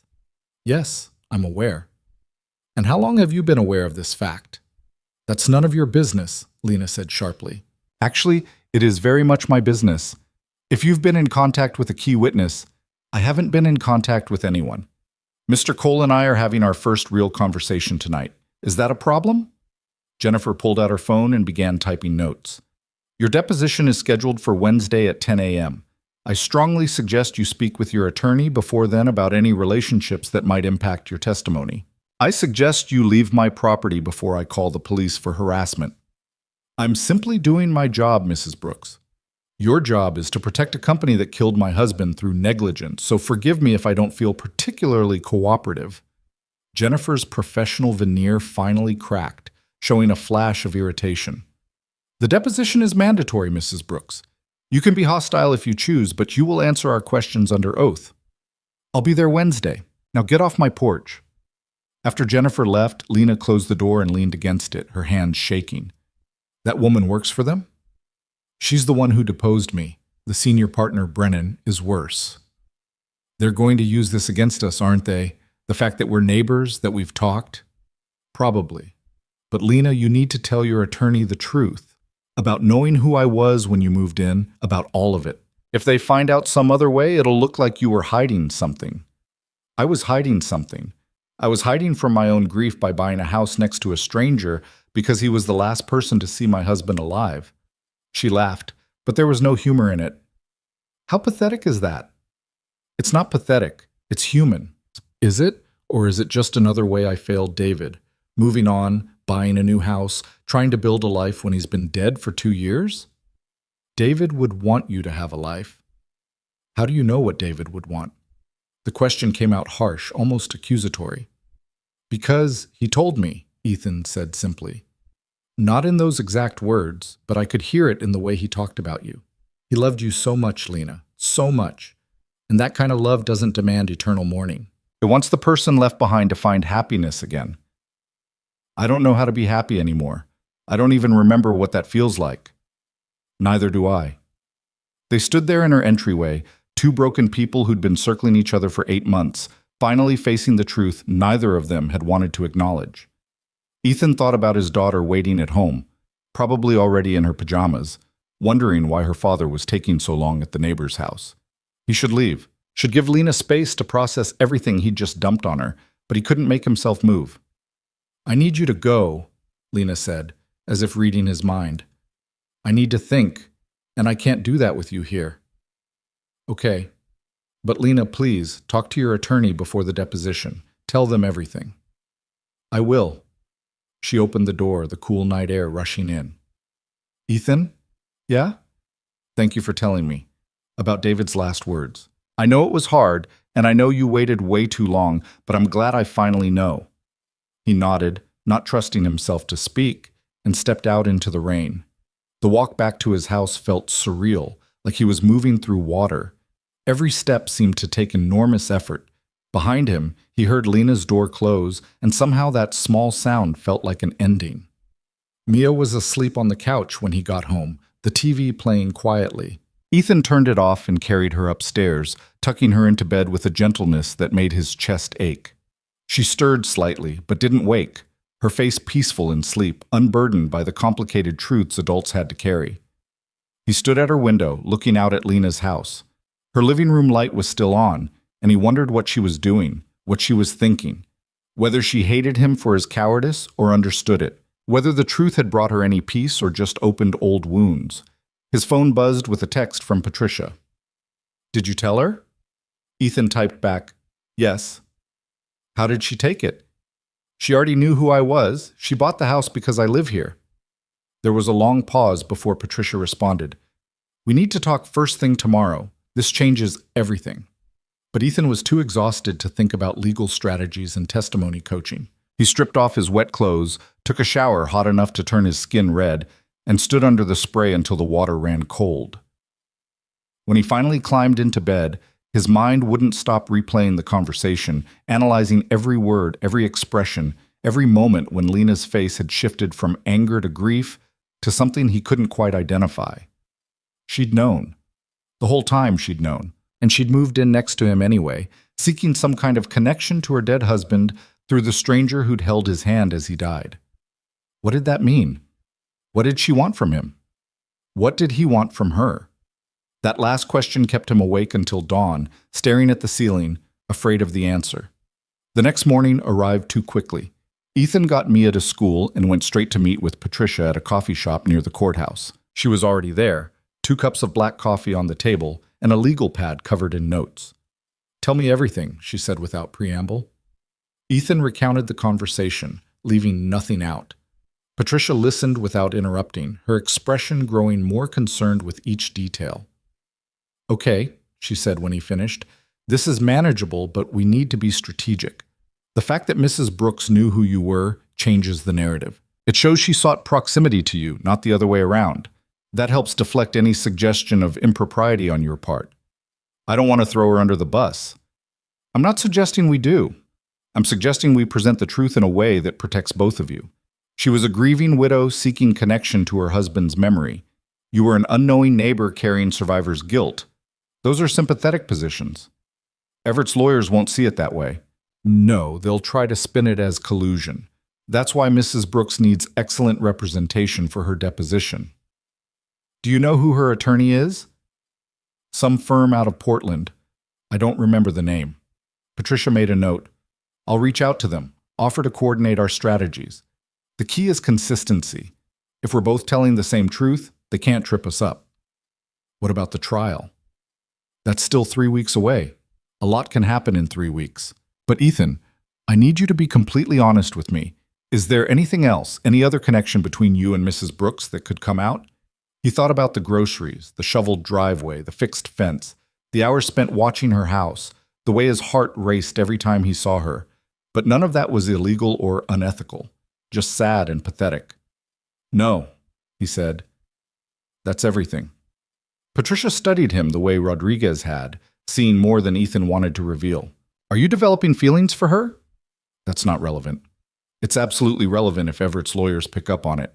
They'll paint you as a firefighter who let a man die so he could pursue the widow. That's insane. That's litigation. They don't need truth, just reasonable doubt." She tapped her pen against the legal pad. "You need to stay away from her until after the trial. No contact, no conversations, nothing that could be misinterpreted. She's my neighbor. We share a driveway. Then park on the street and use your back door. I'm serious, Ethan.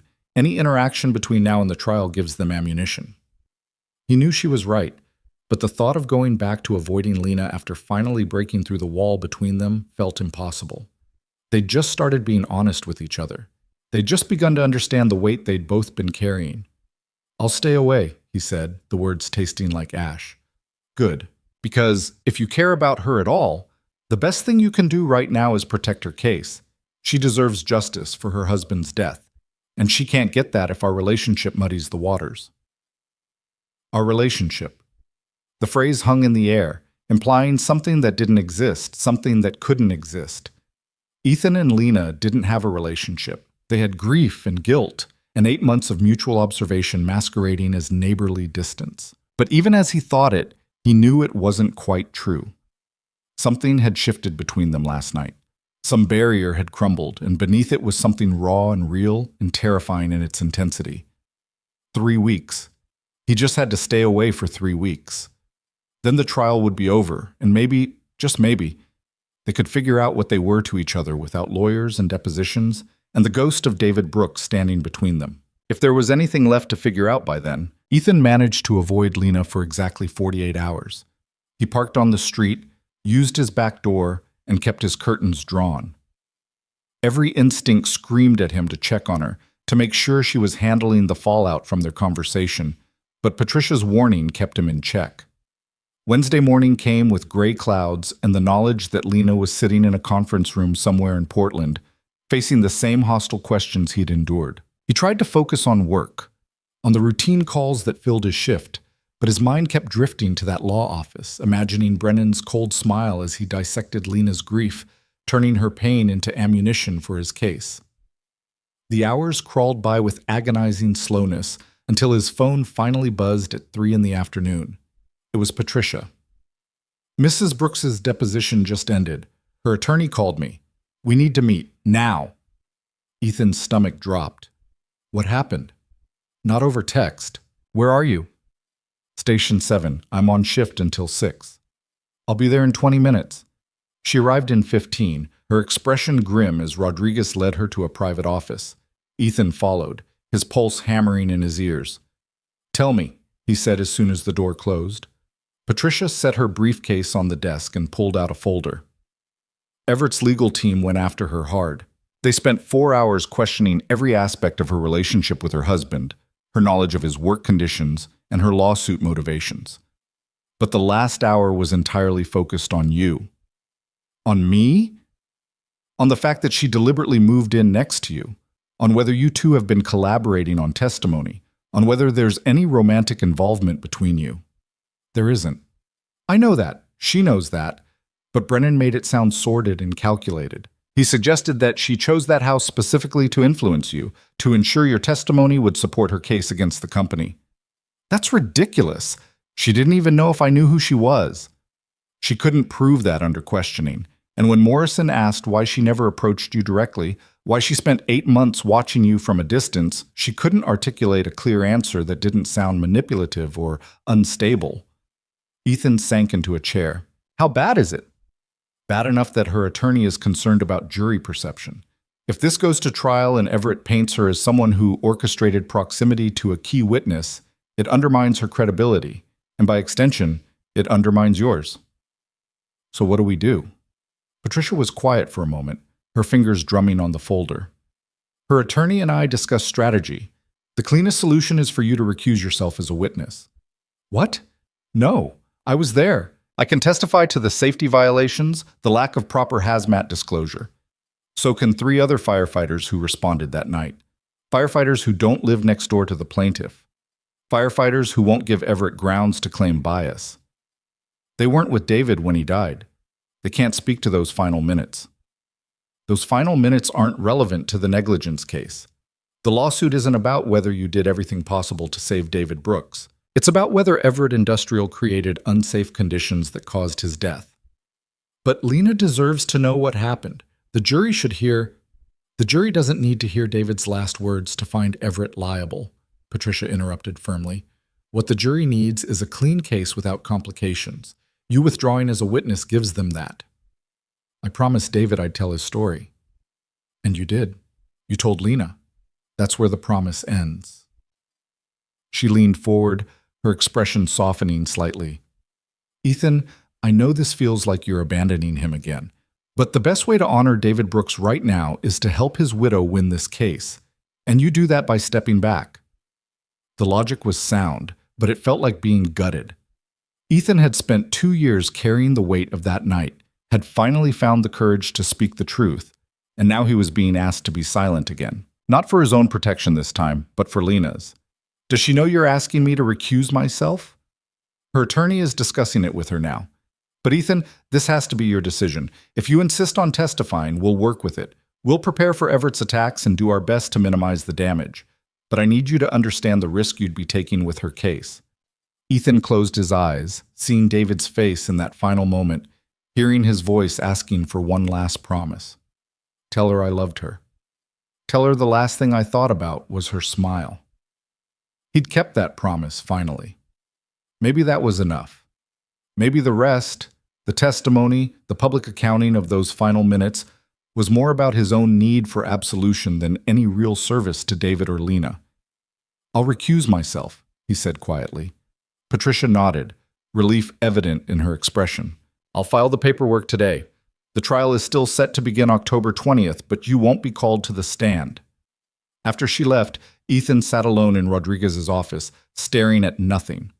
The captain found him there an hour later, still motionless, still processing the weight of what he'd just agreed to. You okay? Rodriguez asked. I just withdrew as a witness in the Brooks case. Probably for the best, given the complications. Yeah, Ethan's voice was hollow. For the best? You did the right thing, Cole. Sometimes the right thing feels terrible, but that doesn't make it wrong. The words offered little comfort as Ethan finished his shift and drove home through the October twilight. Fall had fully settled over Oregon, the trees ablaze with color, the air sharp with the promise of winter. Mia chattered about her day as they made dinner together, oblivious to her father's turmoil, and Ethan was grateful for her innocent distraction. But after she went to bed, the silence of the house became oppressive. He found himself at the window again, looking out at Lena's house. Her car was in the driveway, lights on in the kitchen. He wondered how her deposition had really gone, whether Patricia had downplayed the damage, whether Lena blamed him for the mess his presence in her life had created. His phone buzzed with a text from an unknown number. It's Lena. Patricia gave me your number. Can we talk? Ethan's heart lurched. He should ignore it, maintain the distance Patricia had insisted upon. But his fingers were already typing a response. When? Now, I'm on my back porch. He looked out the window and saw her silhouette in the glow of her porch light, phone in hand. The distance between them was 50 feet that felt like miles, that represented every complication and conflict their connection had created. Ethan grabbed his jacket and slipped out the back door, moving quietly so as not to wake Mia. The grass was wet with evening dew, soaking through his shoes as he crossed into Lena's yard. She stood when she saw him coming, setting her phone on the porch railing. Hey, she said softly. Hey, how are you? Exhausted, angry, confused. She gestured to the chair beside her. Sit, please. They sat in the chairs David had probably picked out, looking out at the garden David had probably planned, and the weight of the dead man's presence felt suffocating. The deposition was brutal, Lena said after a moment. They made it sound like I'm some kind of predator who hunted you down, like I engineered this whole situation to manipulate your testimony. I'm sorry, this is my fault.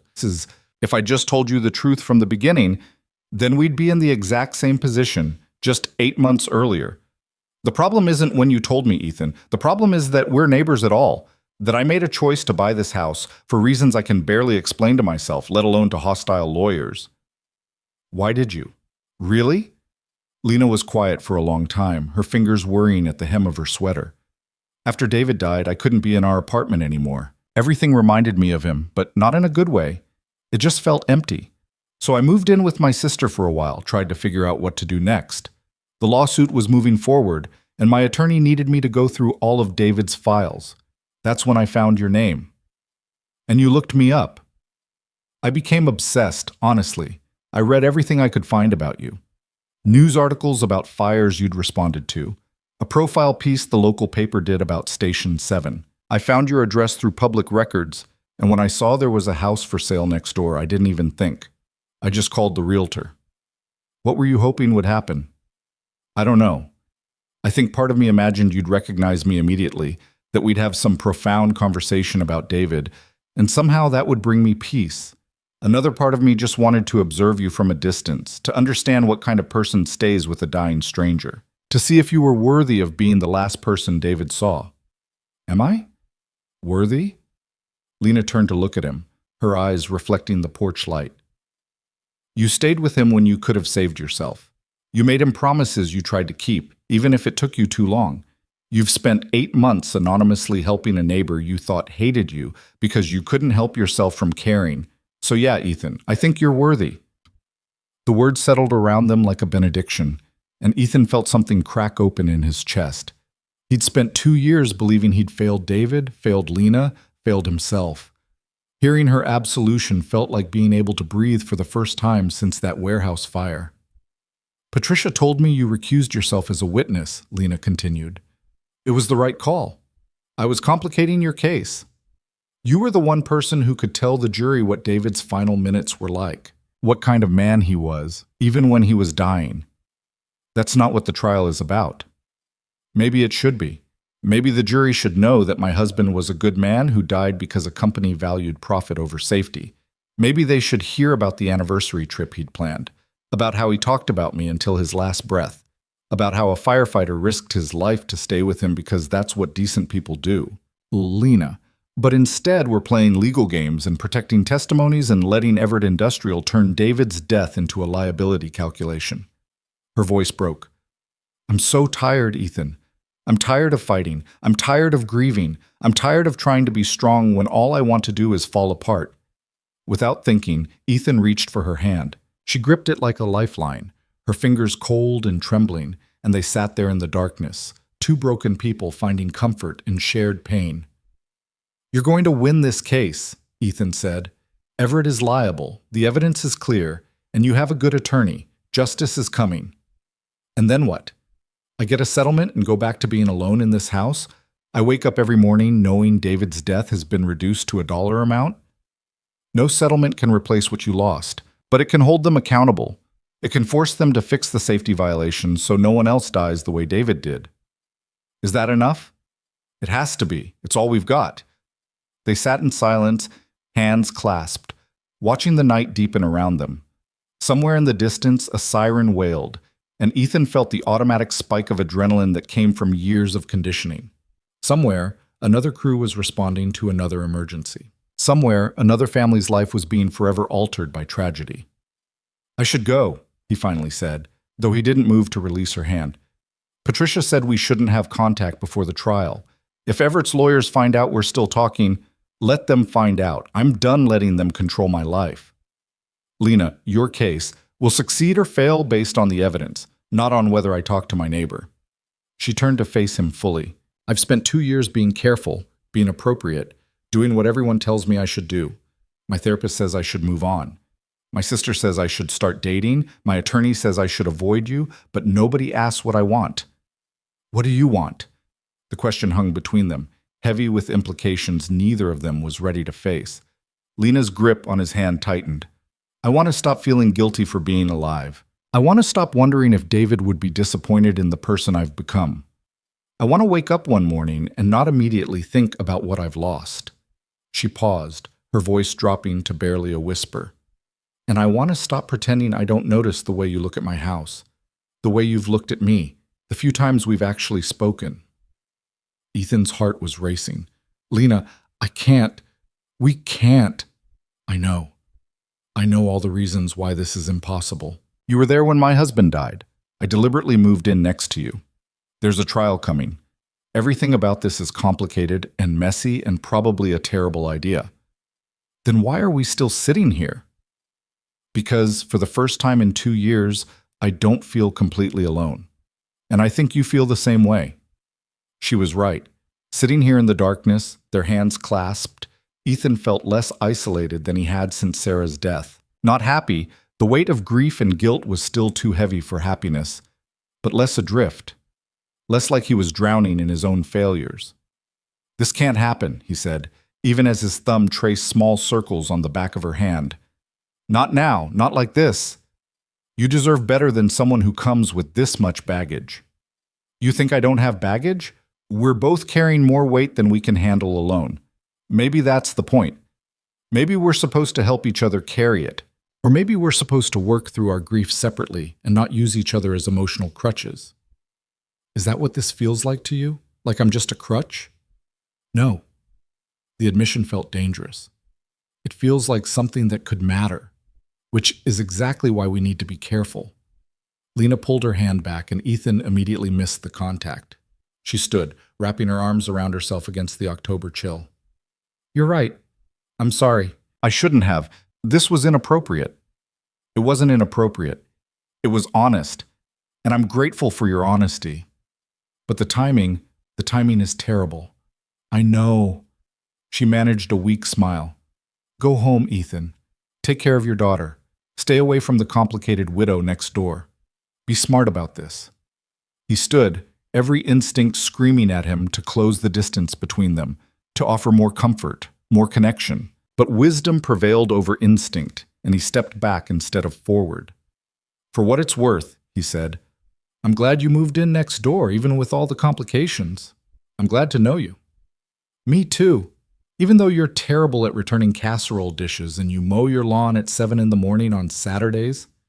You return casserole dishes? I would if you'd ever accept them.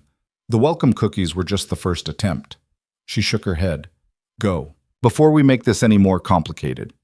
Ethan walked back across the wet grass, feeling her eyes on him the whole way. At his back door, he turned to look at her one more time. She raised her hand in a small wave, and he returned it before stepping inside. The house felt emptier than usual.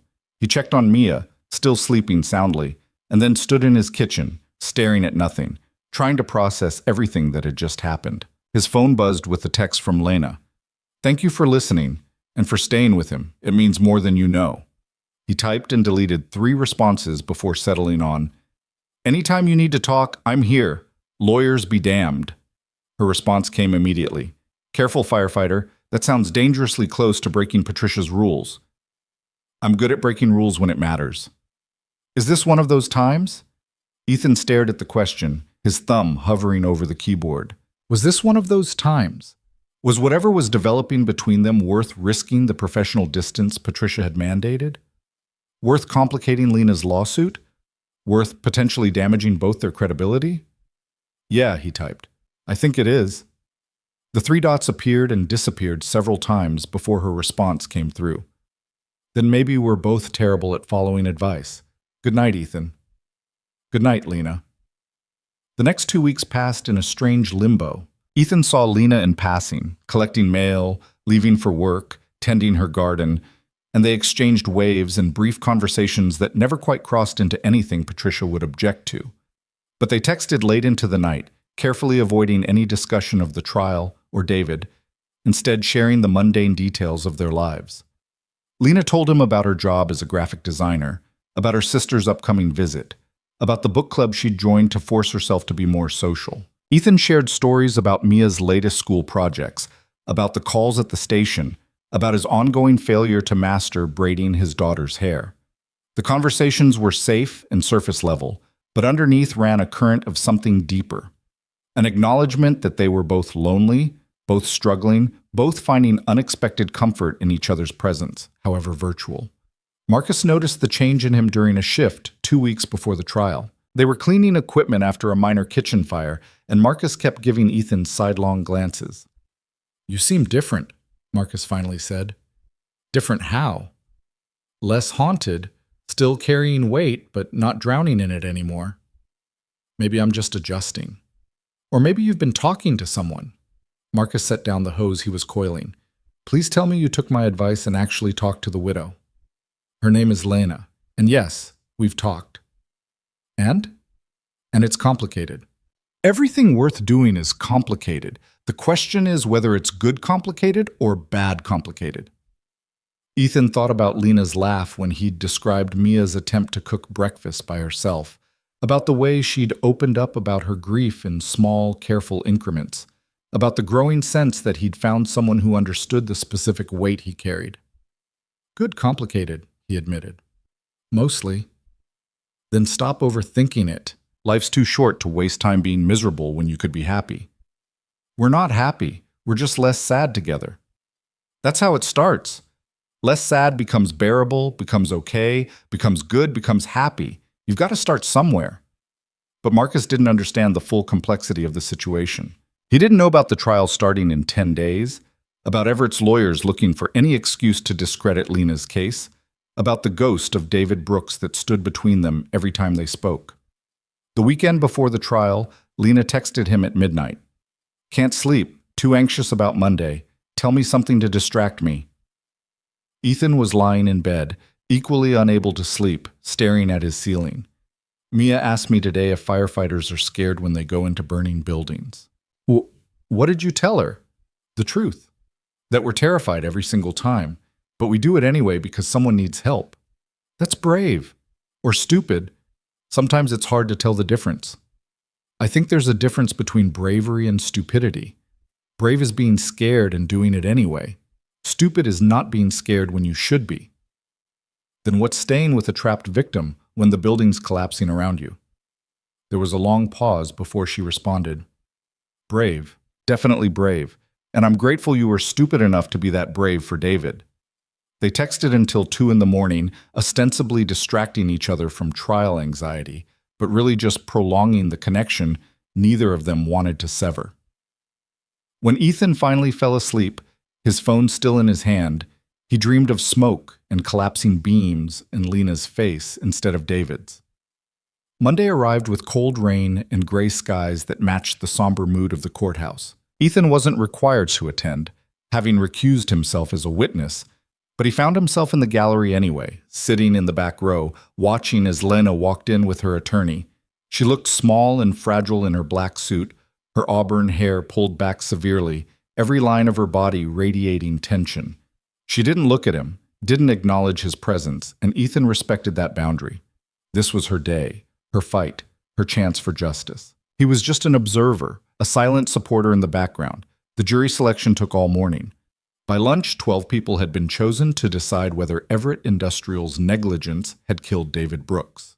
Ethan watched them file in, 7 women, 5 men, ages ranging from early 20s to late 60s, and wondered what they saw when they looked at Lena. Did they see a grieving widow seeking justice? Or did they see the version Everett's lawyers would try to paint? A calculating woman who'd orchestrated proximity to a key witness? The opening statements began after lunch.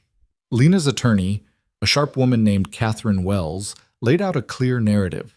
David Brooks had been a dedicated employee working in a warehouse that violated multiple safety codes. The company had stored hazardous materials without proper disclosure, blocked emergency exits, and allowed their fire suppression system to fall into disrepair. When fire broke out, these violations turned what should have been a manageable incident into a death trap. Wells spoke about David with a warmth that made him feel like a person rather than a liability claim. She showed the jury photos of him, smiling at his wedding, standing proudly beside his restored motorcycle, hugging Lena at a family barbecue. She made them see the life that had been lost, not just the legal case at hand. Then Brennan stood for Everett's opening, and his approach was coldly clinical.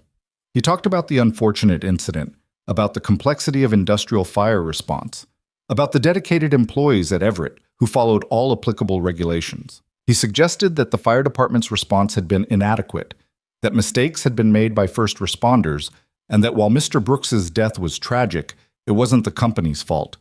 He never mentioned Ethan by name. He'd been removed from the witness list, but the implication hung in the air.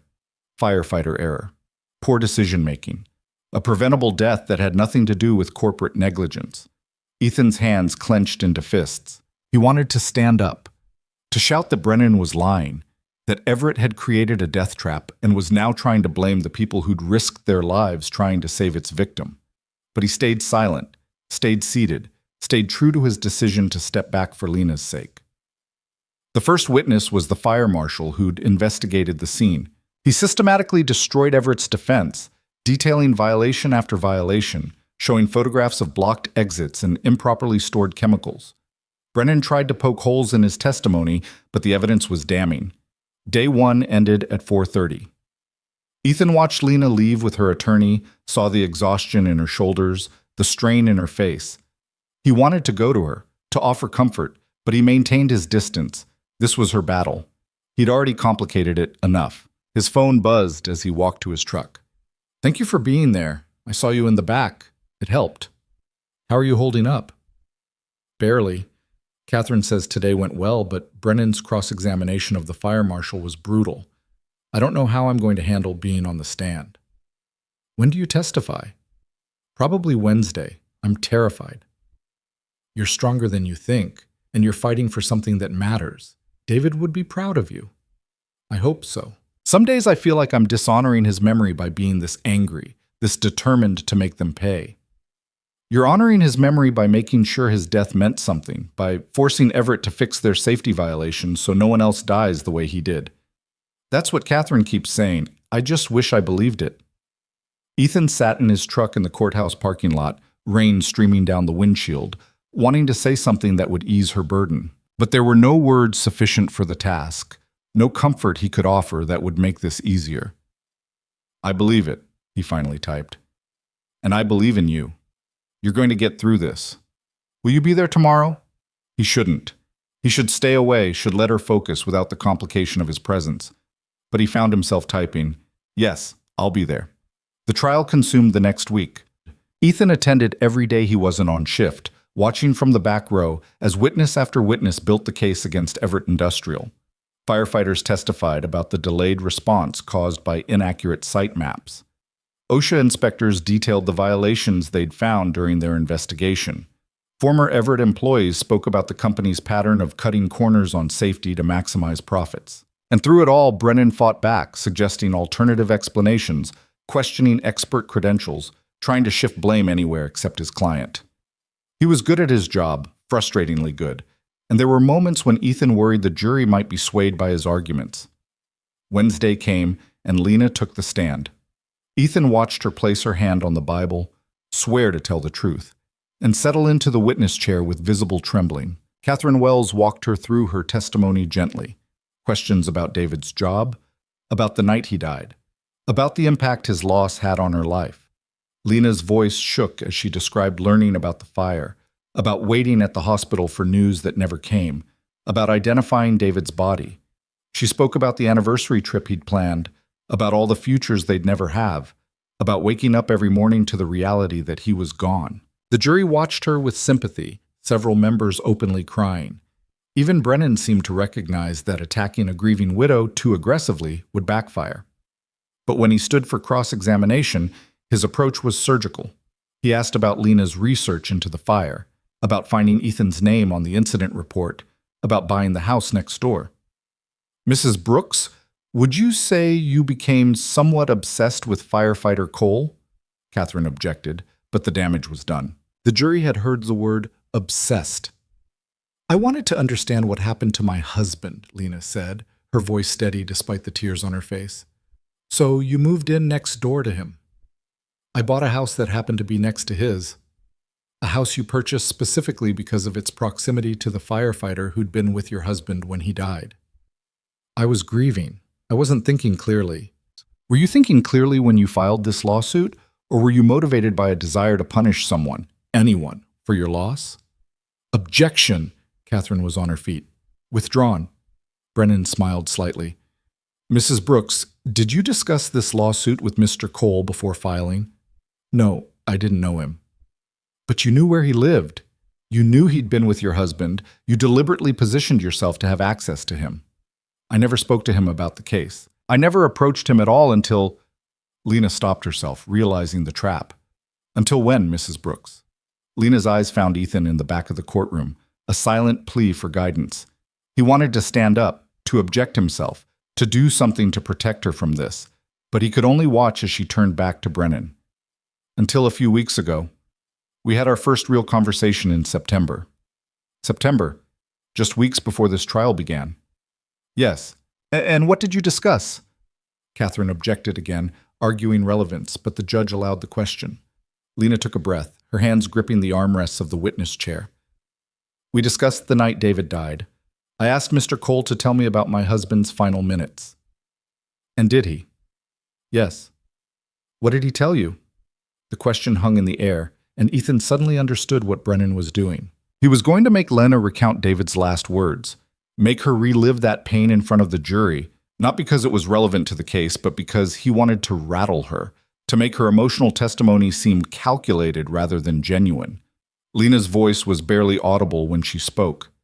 He told me that David talked about me, that he asked Mr. Cole to tell me he loved me, that his last thoughts were of me. And you're saying you didn't know this until September, 2 years after your husband's death. That's correct? Mr. Cole, a man you'd been living next door to for 8 months, never mentioned these final words? He didn't know who I was. Because you never told him. Because I was afraid. Lena's composure finally cracked, her voice rising. I was afraid that talking to him would make it real, would force me to accept that David was really gone. So yes, I bought that house hoping to feel closer to my husband through proximity to the man who'd been with him. And yes, I watched Mr. Cole for months without approaching him.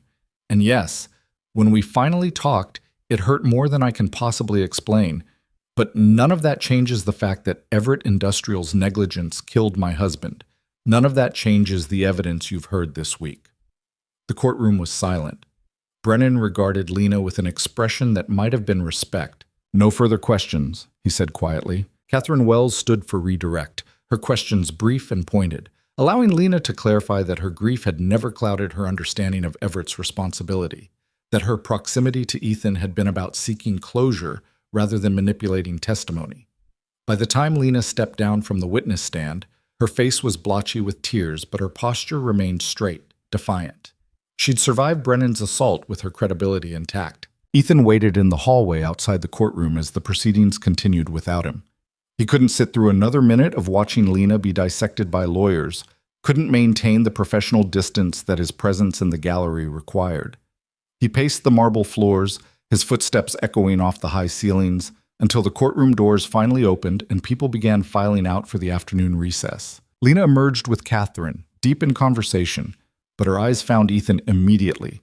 She said something to her attorney, who glanced at Ethan with obvious disapproval before nodding and walking away. Lena crossed the hallway to where Ethan stood. "You shouldn't be here," she said, but there was no conviction in the words. "I know, I couldn't stay away. Catherine thinks your presence in the gallery is giving Brennan ammunition, that he'll spin it as us coordinating our stories. Do you want me to leave?" Lena looked at him for a long moment, her eyes red-rimmed from crying but still fierce. "No, I want you exactly where you are. I want to know someone's here who understands what this costs. You were incredible up there. The way you handled Brennan, I fell apart. I let him see me break. You showed the jury you're human, that this isn't just a legal exercise for you. That's powerful, Lena." She laughed bitterly. "Is it? Or did I just prove his point that I'm too emotional to be credible?" Before Ethan could respond, Catherine appeared at Lena's elbow. "We need to prep for tomorrow. Everett's calling their safety director to the stand, and we need to be ready to counter his testimony." Lena nodded, then turned back to Ethan. "Will you be here tomorrow?" "Yes." "Even though you shouldn't be?" "Especially because I shouldn't be." A small smile touched Lena's lips, the first genuine expression he'd seen from her all day. "You really are terrible at following rules, aren't you?" "Always have been." She squeezed his hand briefly, a touch so quick it might have been imagined, and then she was gone, following Catherine down the hallway toward the elevators. Ethan stood alone in the emptying courthouse, feeling the weight of every eye that had watched that small interaction, wondering how many people would report it to Brennan, how much damage that momentary connection might cause. His phone buzzed with a text from Rodriguez. "Heard you've been at the trial every day. Want to talk about it?" Ethan ignored the message and headed home, where Mia greeted him with a drawing of a courthouse she'd made at school after he'd explained where he'd been spending his days. "Did Miss Lena win today?" Mia asked as they sat down to dinner. "It's not over yet, kiddo. The trial takes time." "But she's going to win, right? Because the bad company did bad things?" "I hope so. But sometimes the right thing doesn't always happen, even when it should." "That's not fair." "No, it's not. But that's why people fight, to try to make things fairer." Mia considered this while twirling spaghetti on her fork, a skill she'd finally mastered. "Is that why you became a firefighter? To make things fair?" "I became a firefighter to help people. Sometimes that's the same thing." "And you're helping Miss Lena by going to court?" "I'm trying to." "Good. I like Miss Lena. She's nice, and she's sad like you're sad sometimes. Maybe if she wins, you'll both be less sad." The observation, delivered with a child's simple wisdom, hit Ethan harder than any of Brennan's questions. Was that what this was about? Two sad people finding each other and hoping proximity to shared pain might somehow ease the burden? Or was there something more, something real and valuable growing in the spaces between their grief? He didn't have an answer, so he changed the subject, asking Mia about her upcoming science project. But that night, after she was asleep, he found himself back at the window, looking out at Lena's house. Her car had returned around 8 and lights glowed in her kitchen. He imagined her making dinner, going over testimony notes, preparing for another day of being on trial for daring to seek justice. His phone buzzed. "Catherine chewed me out for 20 minutes about talking to you in the hallway. Said it looks inappropriate. Said I'm jeopardizing my case." "She's probably right. I don't care. I needed 5 seconds of talking to someone who doesn't see me as a liability or a victim or a lawsuit. I needed to just be Lena talking to Ethan." "I get that. But she's your attorney. You should listen to her." Since when do you care about following attorney advice? Since your future is at stake. This trial matters, Lena, more than anything else right now. There was a long pause before her response came. You're right. I know you're right. I just hate that even grief has to follow rules. After the trial, there won't be rules. After the trial, we can figure out what this is without lawyers and lawsuits and dead men standing between us. What if there's nothing to figure out? What if this is just two broken people mistaking shared trauma for connection? Then we'll know. But we won't know unless we give it a chance after the trial is over. Okay, after the trial.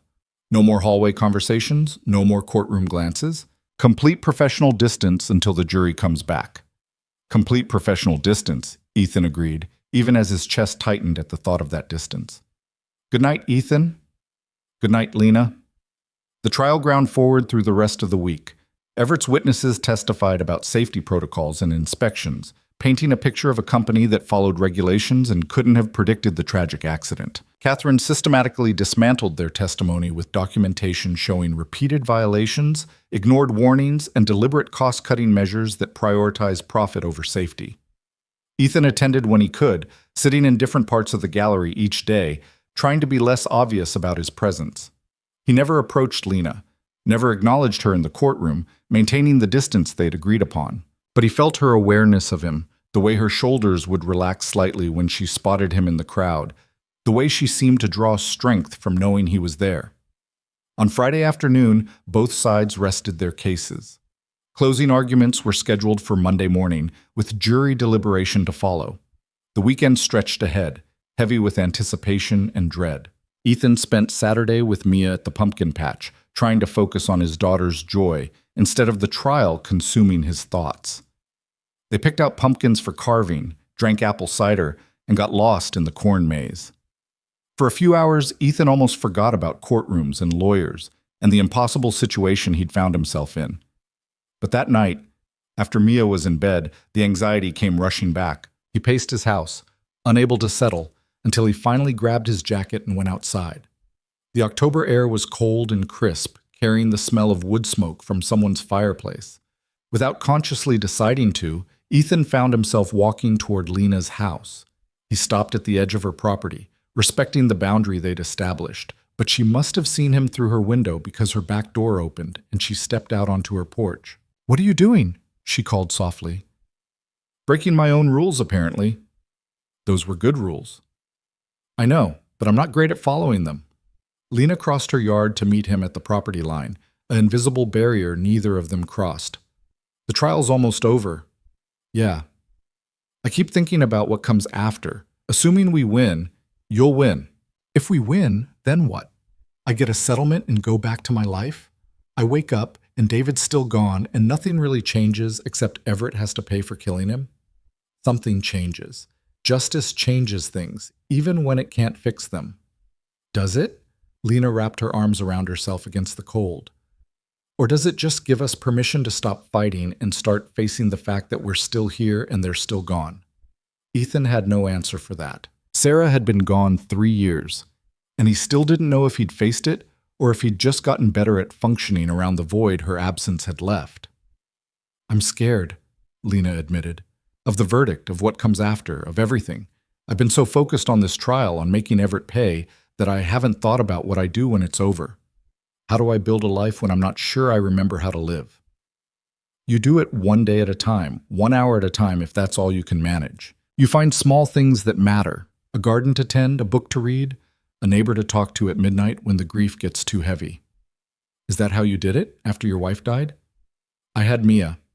She didn't give me the option of not living. Every morning she needed breakfast, needed help getting dressed, needed her father to function. So I functioned, and eventually functioning became a little easier. Do you think you'll ever be happy again? Really happy, not just less sad? The question hung in the cold air between them. Ethan thought about happiness, that elusive state that had felt impossible since Sarah's death. He'd had moments of contentment, brief spaces where grief loosened its grip. But happiness? The kind of uncomplicated joy that didn't come with guilt or sorrow attached? "I think I'm starting to believe it's possible," he said finally. "I didn't before, For a long time, I thought I'd used up my allotment of happiness, that I'd had my chance with Sarah and wanting more was greedy. But then you moved in next door, and I spent 8 months fighting the idea that maybe, possibly, there could be something worth hoping for again. Lena's breath caught. Ethan, I'm not saying this to pressure you or complicate things. I'm just being honest. You asked what happens after the trial, and the truth is, I don't know. But I'd like to find out, with you, if you want that. I want that, Lena said, her voice barely above a whisper. I'm terrified of it, but I want it. They stood there 5 feet apart, the distance between them both necessary and unbearable. Ethan wanted to close that gap, wanted to offer comfort through more than words, but the trial wasn't over yet and the rules still mattered. 2 more days, he said. We can manage 2 more days. And then we figure it out. No lawyers, no professional distance, no ghosts telling us we're not allowed to move forward. David's always going to be there, Ethan. He's always going to be part of this. I know, and Sarah's always going to be part of mine. They're not ghosts we can exorcise. They're people we loved who shaped who we are. But that doesn't mean we have to live in the past forever. Lena nodded slowly, tears glistening on her cheeks in the porch light. Monday feels very far away. It'll be here before we know it. Get some rest. You're going to need your strength for closing arguments. Will you be there? Yes. Back row, trying to be invisible, breaking every rule about appropriate distance? Same as always. A small laugh escaped her. Same as always? Okay. Good night, Ethan. Good night, Lena. He watched her walk back to her house, watched until she was safely inside with the door closed, and then he returned to his own cold, empty home. Sleep didn't come easily, but when it finally did, he dreamed not of fire and smoke, but of spring gardens and second chances. Monday morning dawned clear and bright, unseasonably warm for late October. Ethan dropped Mia at school, returned Rodriguez's increasingly concerned calls with a brief promise to explain everything after the verdict, and arrived at the courthouse an hour before proceedings were scheduled to begin. The gallery was more crowded than previous days, filled with people who wanted to witness the conclusion. Ethan found a spot in the back corner, trying to make himself inconspicuous. Lena arrived with Catherine at 9:30, and this time Ethan kept his promise. He didn't try to catch her eye, didn't acknowledge her presence, gave her the space to focus entirely on what came next. Judge Morrison called the court to order at 10 o'clock sharp. Ms. Wells, you may present your closing argument. Catherine stood, and for the next 40 minutes she wove together every piece of evidence presented during the trial into a compelling narrative of corporate negligence.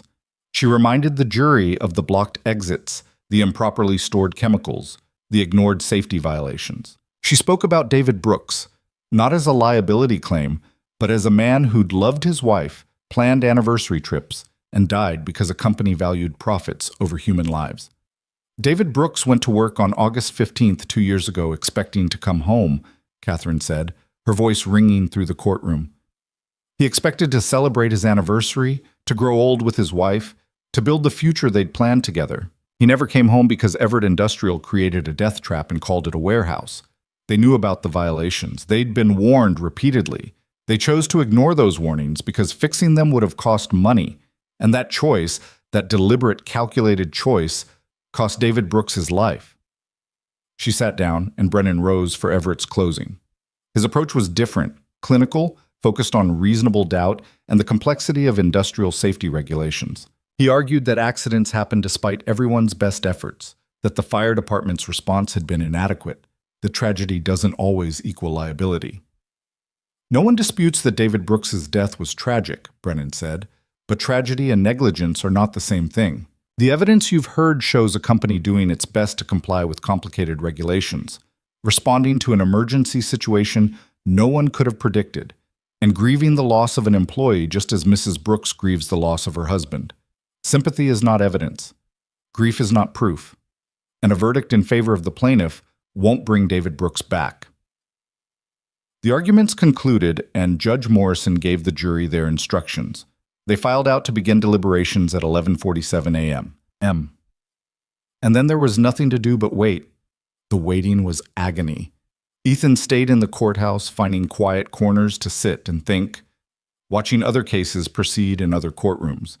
anything to keep his mind occupied. Lena remained with Catherine in a private conference room reserved for attorneys and their clients. Hours crawled by with excruciating slowness. At 4:30, word spread that the jury had reached a verdict. The speed surprised everyone. Less than 5 hours of deliberation, but no one could agree on whether that was good or bad for Lena's case. The courtroom filled quickly. Ethan returned to his spot in the back corner, his heart hammering so hard he could feel it in his throat. Lena sat at the plaintiff's table, her spine rigid, her hands folded tightly in her lap. She didn't turn around, didn't search the gallery for him, kept her eyes fixed forward as the jury filed in. "Has the jury reached a verdict?" Judge Morrison asked. The foreman, a middle-aged woman in a blue cardigan, stood. "We have, Your Honor." "Please hand the verdict form to the bailiff." The wait while the judge reviewed the form felt endless. Ethan's hands gripped the bench in front of him, his knuckles white. Beside him, an elderly woman was crying softly, though Ethan didn't know which side she supported. Judge Morrison handed the form back to the foreman. "The jury will please rise. Defendant, please rise." The Everett representatives stood, their faces carefully neutral. Lena remained seated at Catherine's direction, but Ethan could see her shoulders trembling.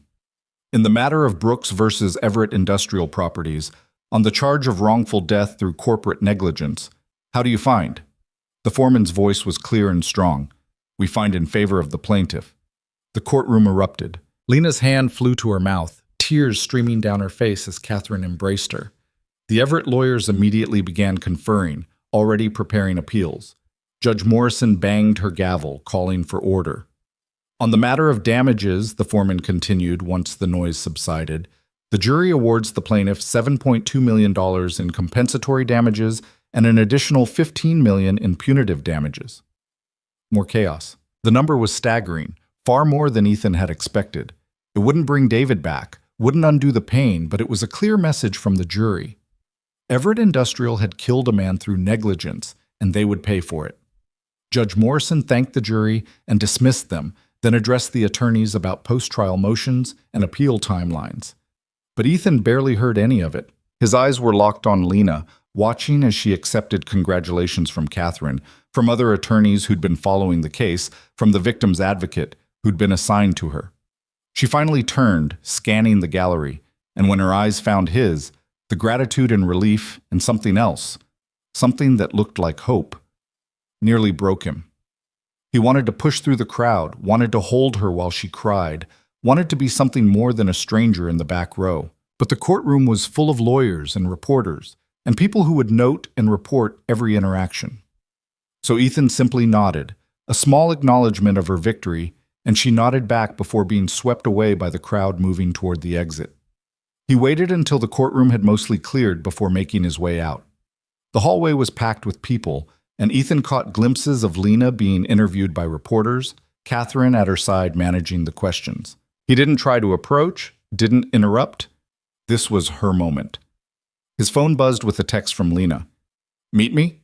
Tonight? My place?" Ethan's response was immediate. "Yes." He went home, relieved Marcus from babysitting duty, explaining only that the trial was over and Lena had won, and spent the evening with Mia trying to focus on her chatter about school while his mind raced ahead to what would happen later. After Mia was in bed, Ethan stood in his bathroom mirror, wondering if he should change clothes, shower again, do something to prepare for whatever conversation was coming. He felt like a teenager before a first date, nervous and uncertain. At 9 o'clock, he saw Lena's car pull into her driveway. She'd been gone all afternoon, probably celebrating with Catherine and her legal team. Ethan gave her 30 minutes to settle in, then texted, "Still want company?" "Please." He crossed the wet grass. It had rained during the late afternoon, and knocked on her back door. Lena opened it immediately, and the professional distance they'd maintained for weeks crumbled in an instant. She stepped forward, and he caught her, and suddenly they were holding each other on her back porch, her face pressed against his chest, his arms wrapped around her shaking shoulders. "We won," she said, her voice muffled against his jacket. "We actually won." "You won. You fought, and you didn't give up, and you won. I couldn't have done it without knowing you were there. Every day in that courtroom, knowing you were in the gallery, it gave me strength. You had that strength all along. I was just a witness to it." They stood there for a long moment, holding each other, before Lena finally pulled back and let him inside. Her kitchen smelled like coffee and something baking. Stress baking, she explained with a sheepish smile, showing him the chocolate chip cookies cooling on the counter. I got home an hour ago and couldn't sit still, she said. So I baked. It's what I do when my brain won't stop spinning. What's it spinning about? Everything. The verdict, the money, which is so much more than I expected. What happens next with appeals? How I'm supposed to process any of this? She poured coffee for them both, her hands still trembling slightly. And you. It's spinning about you. Me? We said after the trial we'd figure out what this is. The trial's over, so now what? Ethan accepted the coffee mug, cradling its warmth. Now we take it slow. We spend time together without lawyers and depositions hanging over us. We see if what we feel is real or if it was just intensity born from trauma. And if it's real, then we deal with the complications. The fact that I was there when your husband died. The fact that my daughter needs stability and doesn't need me rushing into something. The fact that we're both still carrying more grief than most people would know what to do with. That's a lot of complications. Yeah, but maybe worth it anyway. Lena set down her coffee and moved closer, close enough that Ethan could smell her shampoo, could see the faint freckles across her nose. I need to tell you something I realized during the trial. Okay? When Brennan was questioning me about buying this house, about watching you from a distance, I said it was about David, about feeling closer to him through proximity to you. And that was true at first. But somewhere along the way, it stopped being about David and started being about you, about the man who shovels my driveway and fixes my fence and leaves groceries when I'm sick. About someone who understands grief without trying to fix it, who knows how to sit with pain instead of running from it. Lena, I'm falling in love with you, Ethan. Maybe I already have. And I know that's complicated and probably too fast and definitely not what either of us was looking for. But it's true. And after spending weeks being forced to lie or misdirect or carefully word every answer for lawyers, I'm done not being honest about how I feel. Ethan set down his coffee mug with shaking hands. I'm falling in love with you too. I have been for months, since long before we actually talked. I fought it because it felt wrong, loving my neighbor, loving David's widow, wanting something good to come from something so terrible. But fighting it didn't make it go away. So what do we do? This. Ethan closed the distance between them, cupping her face in his hands, giving her every opportunity to pull away. She didn't. Instead, she rose on her tiptoes, and their lips met in a kiss that tasted like coffee and tears and hope. It was gentle and careful, two people learning each other, finding comfort in connection. When they finally pulled apart, Lena was crying again, but her smile was genuine. I feel guilty, she admitted, for being happy right now. For kissing you in the kitchen David never got to see. For wanting this when he's been gone less than 3 years. I know. I feel it too. But Lena, we're allowed to live. We're allowed to find joy, even in the middle of grief. Our people who died wouldn't want us frozen in mourning forever. How do you know what David would want? Because he spent his last minutes talking about how much he loved you, how happy you made him, how grateful he was to have had you in his life. That kind of love doesn't demand eternal suffering. It wants the person left behind to live fully, to love again, to find happiness. Lena leaned her forehead against his chest. I want to believe that. Then believe it. We'll figure out the rest as we go. They moved to her living room, sitting together on the couch where they'd had their first real conversation and talked until well past midnight. Lena told him about the years with David, about their courtship and marriage, about the man he'd been. Ethan talked about Sarah, about their daughter, about building a life alone after loss. They didn't shy away from the hard conversations, didn't pretend their pasts didn't matter. Mia asks about you, Ethan said at one point. She's been asking for months, actually. She'll be thrilled that we're friends now. Just friends? For now? I don't want to confuse her by rushing into something and then having it fall apart. She's already lost her mother. I need to be sure before I bring someone else into her life in that way.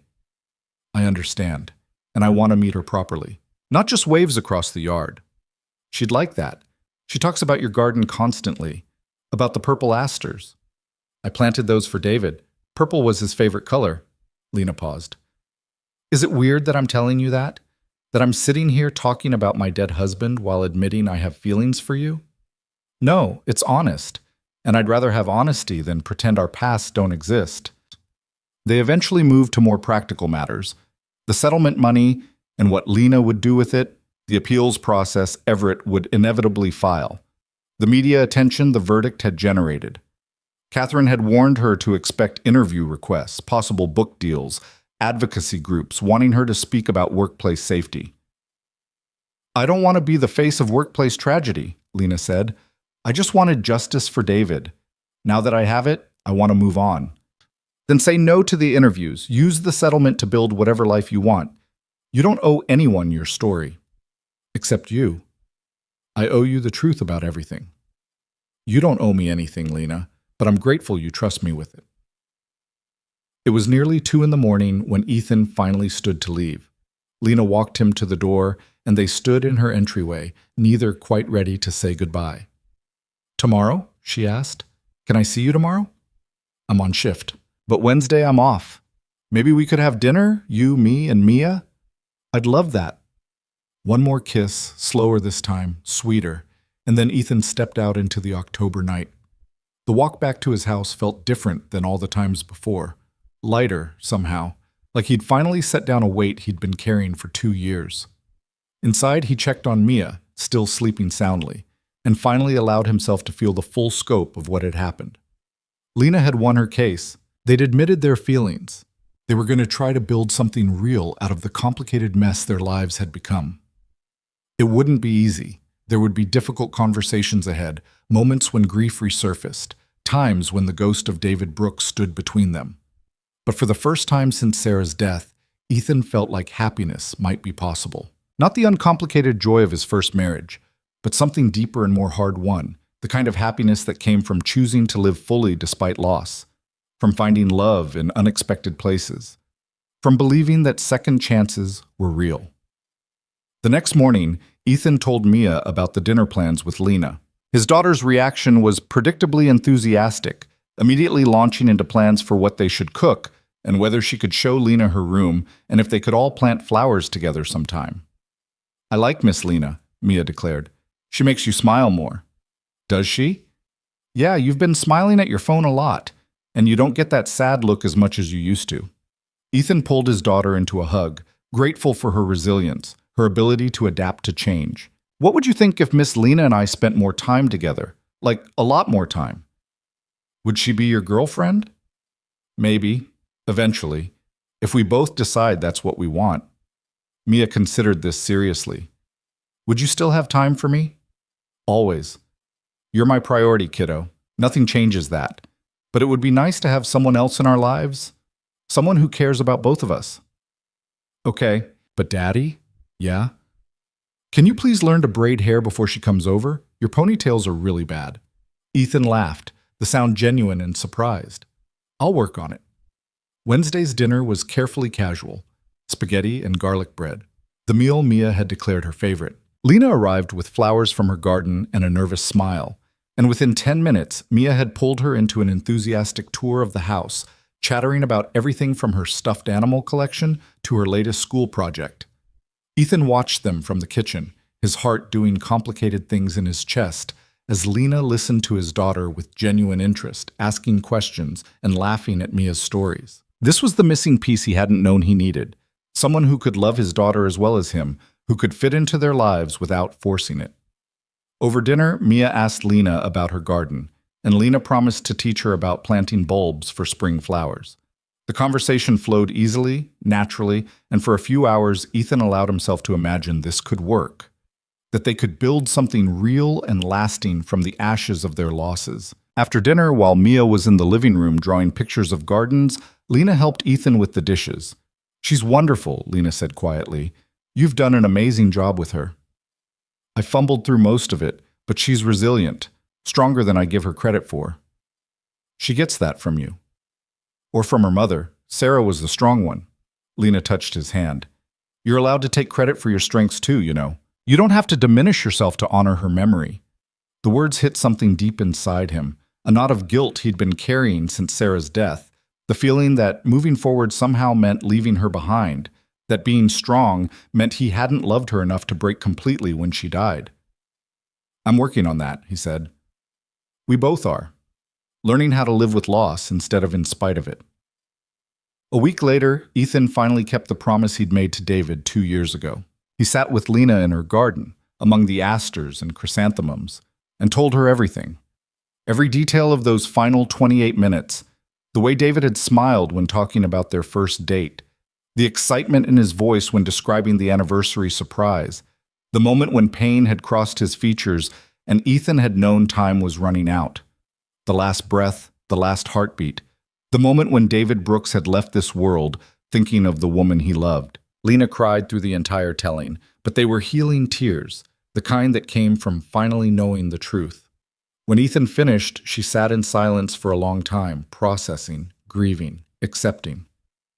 "Thank you," she finally said, "for staying with him, for making sure he wasn't alone, for keeping your promise, even if it took you 2 years.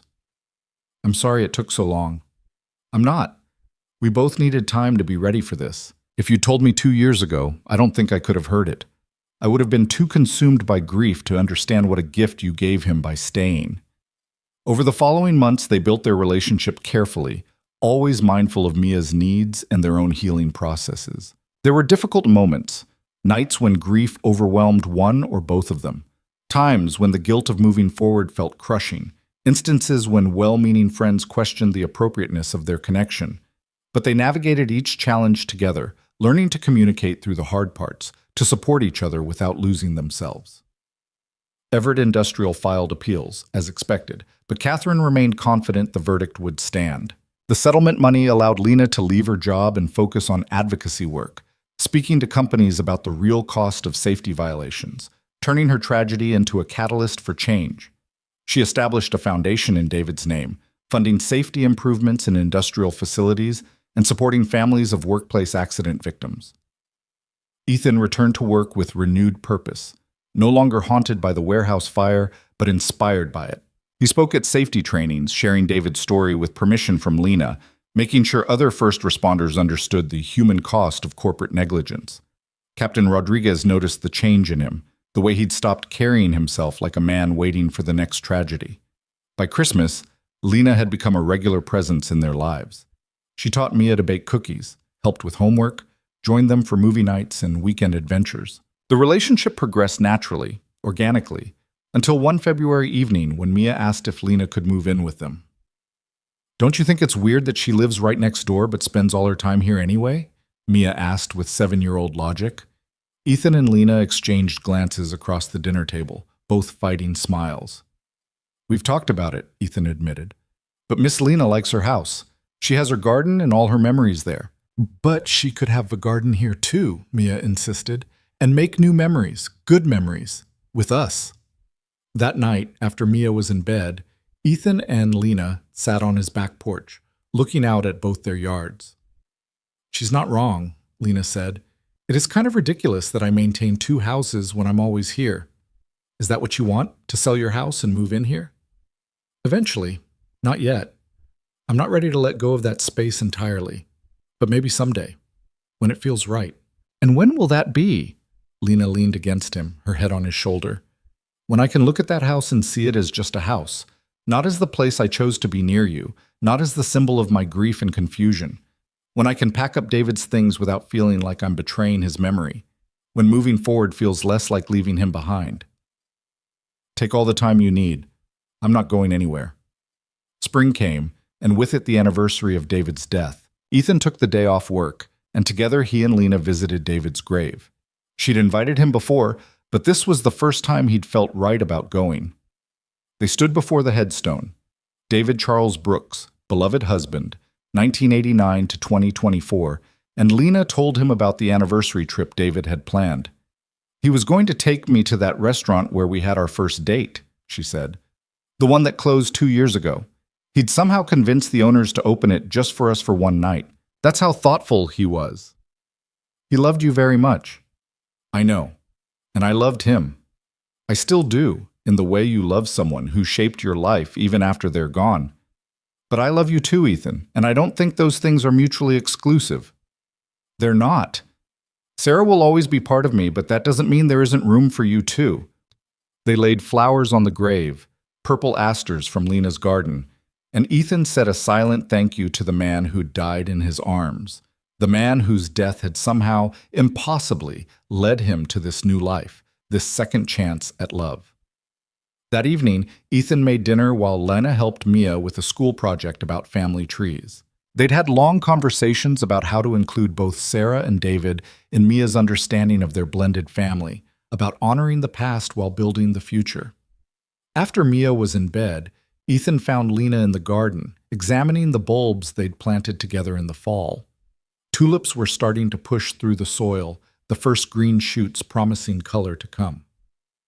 "I've been thinking," Ethan said, kneeling beside her in the dirt, "about what comes next for us. And I want everything with you, the whole messy, complicated, beautiful thing. I want mornings and evenings and all the hours in between.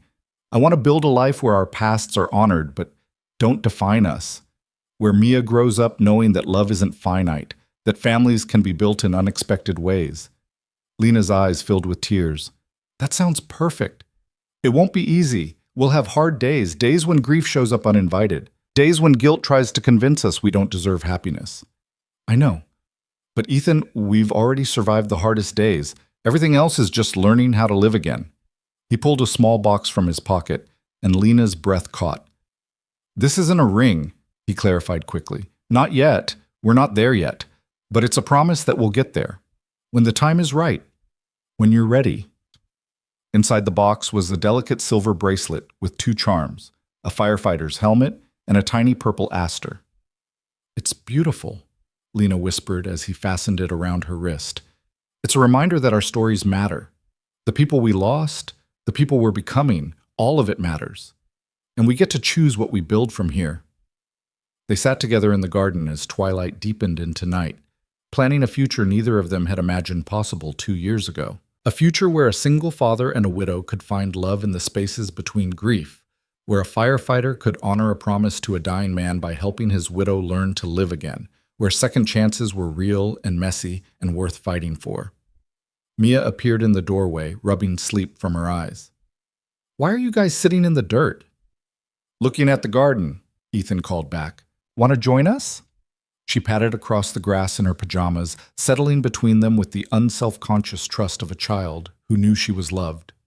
Lena put an arm around her, and Ethan did the same, and for a moment they were complete, a family built from loss and love and the courage to keep moving forward.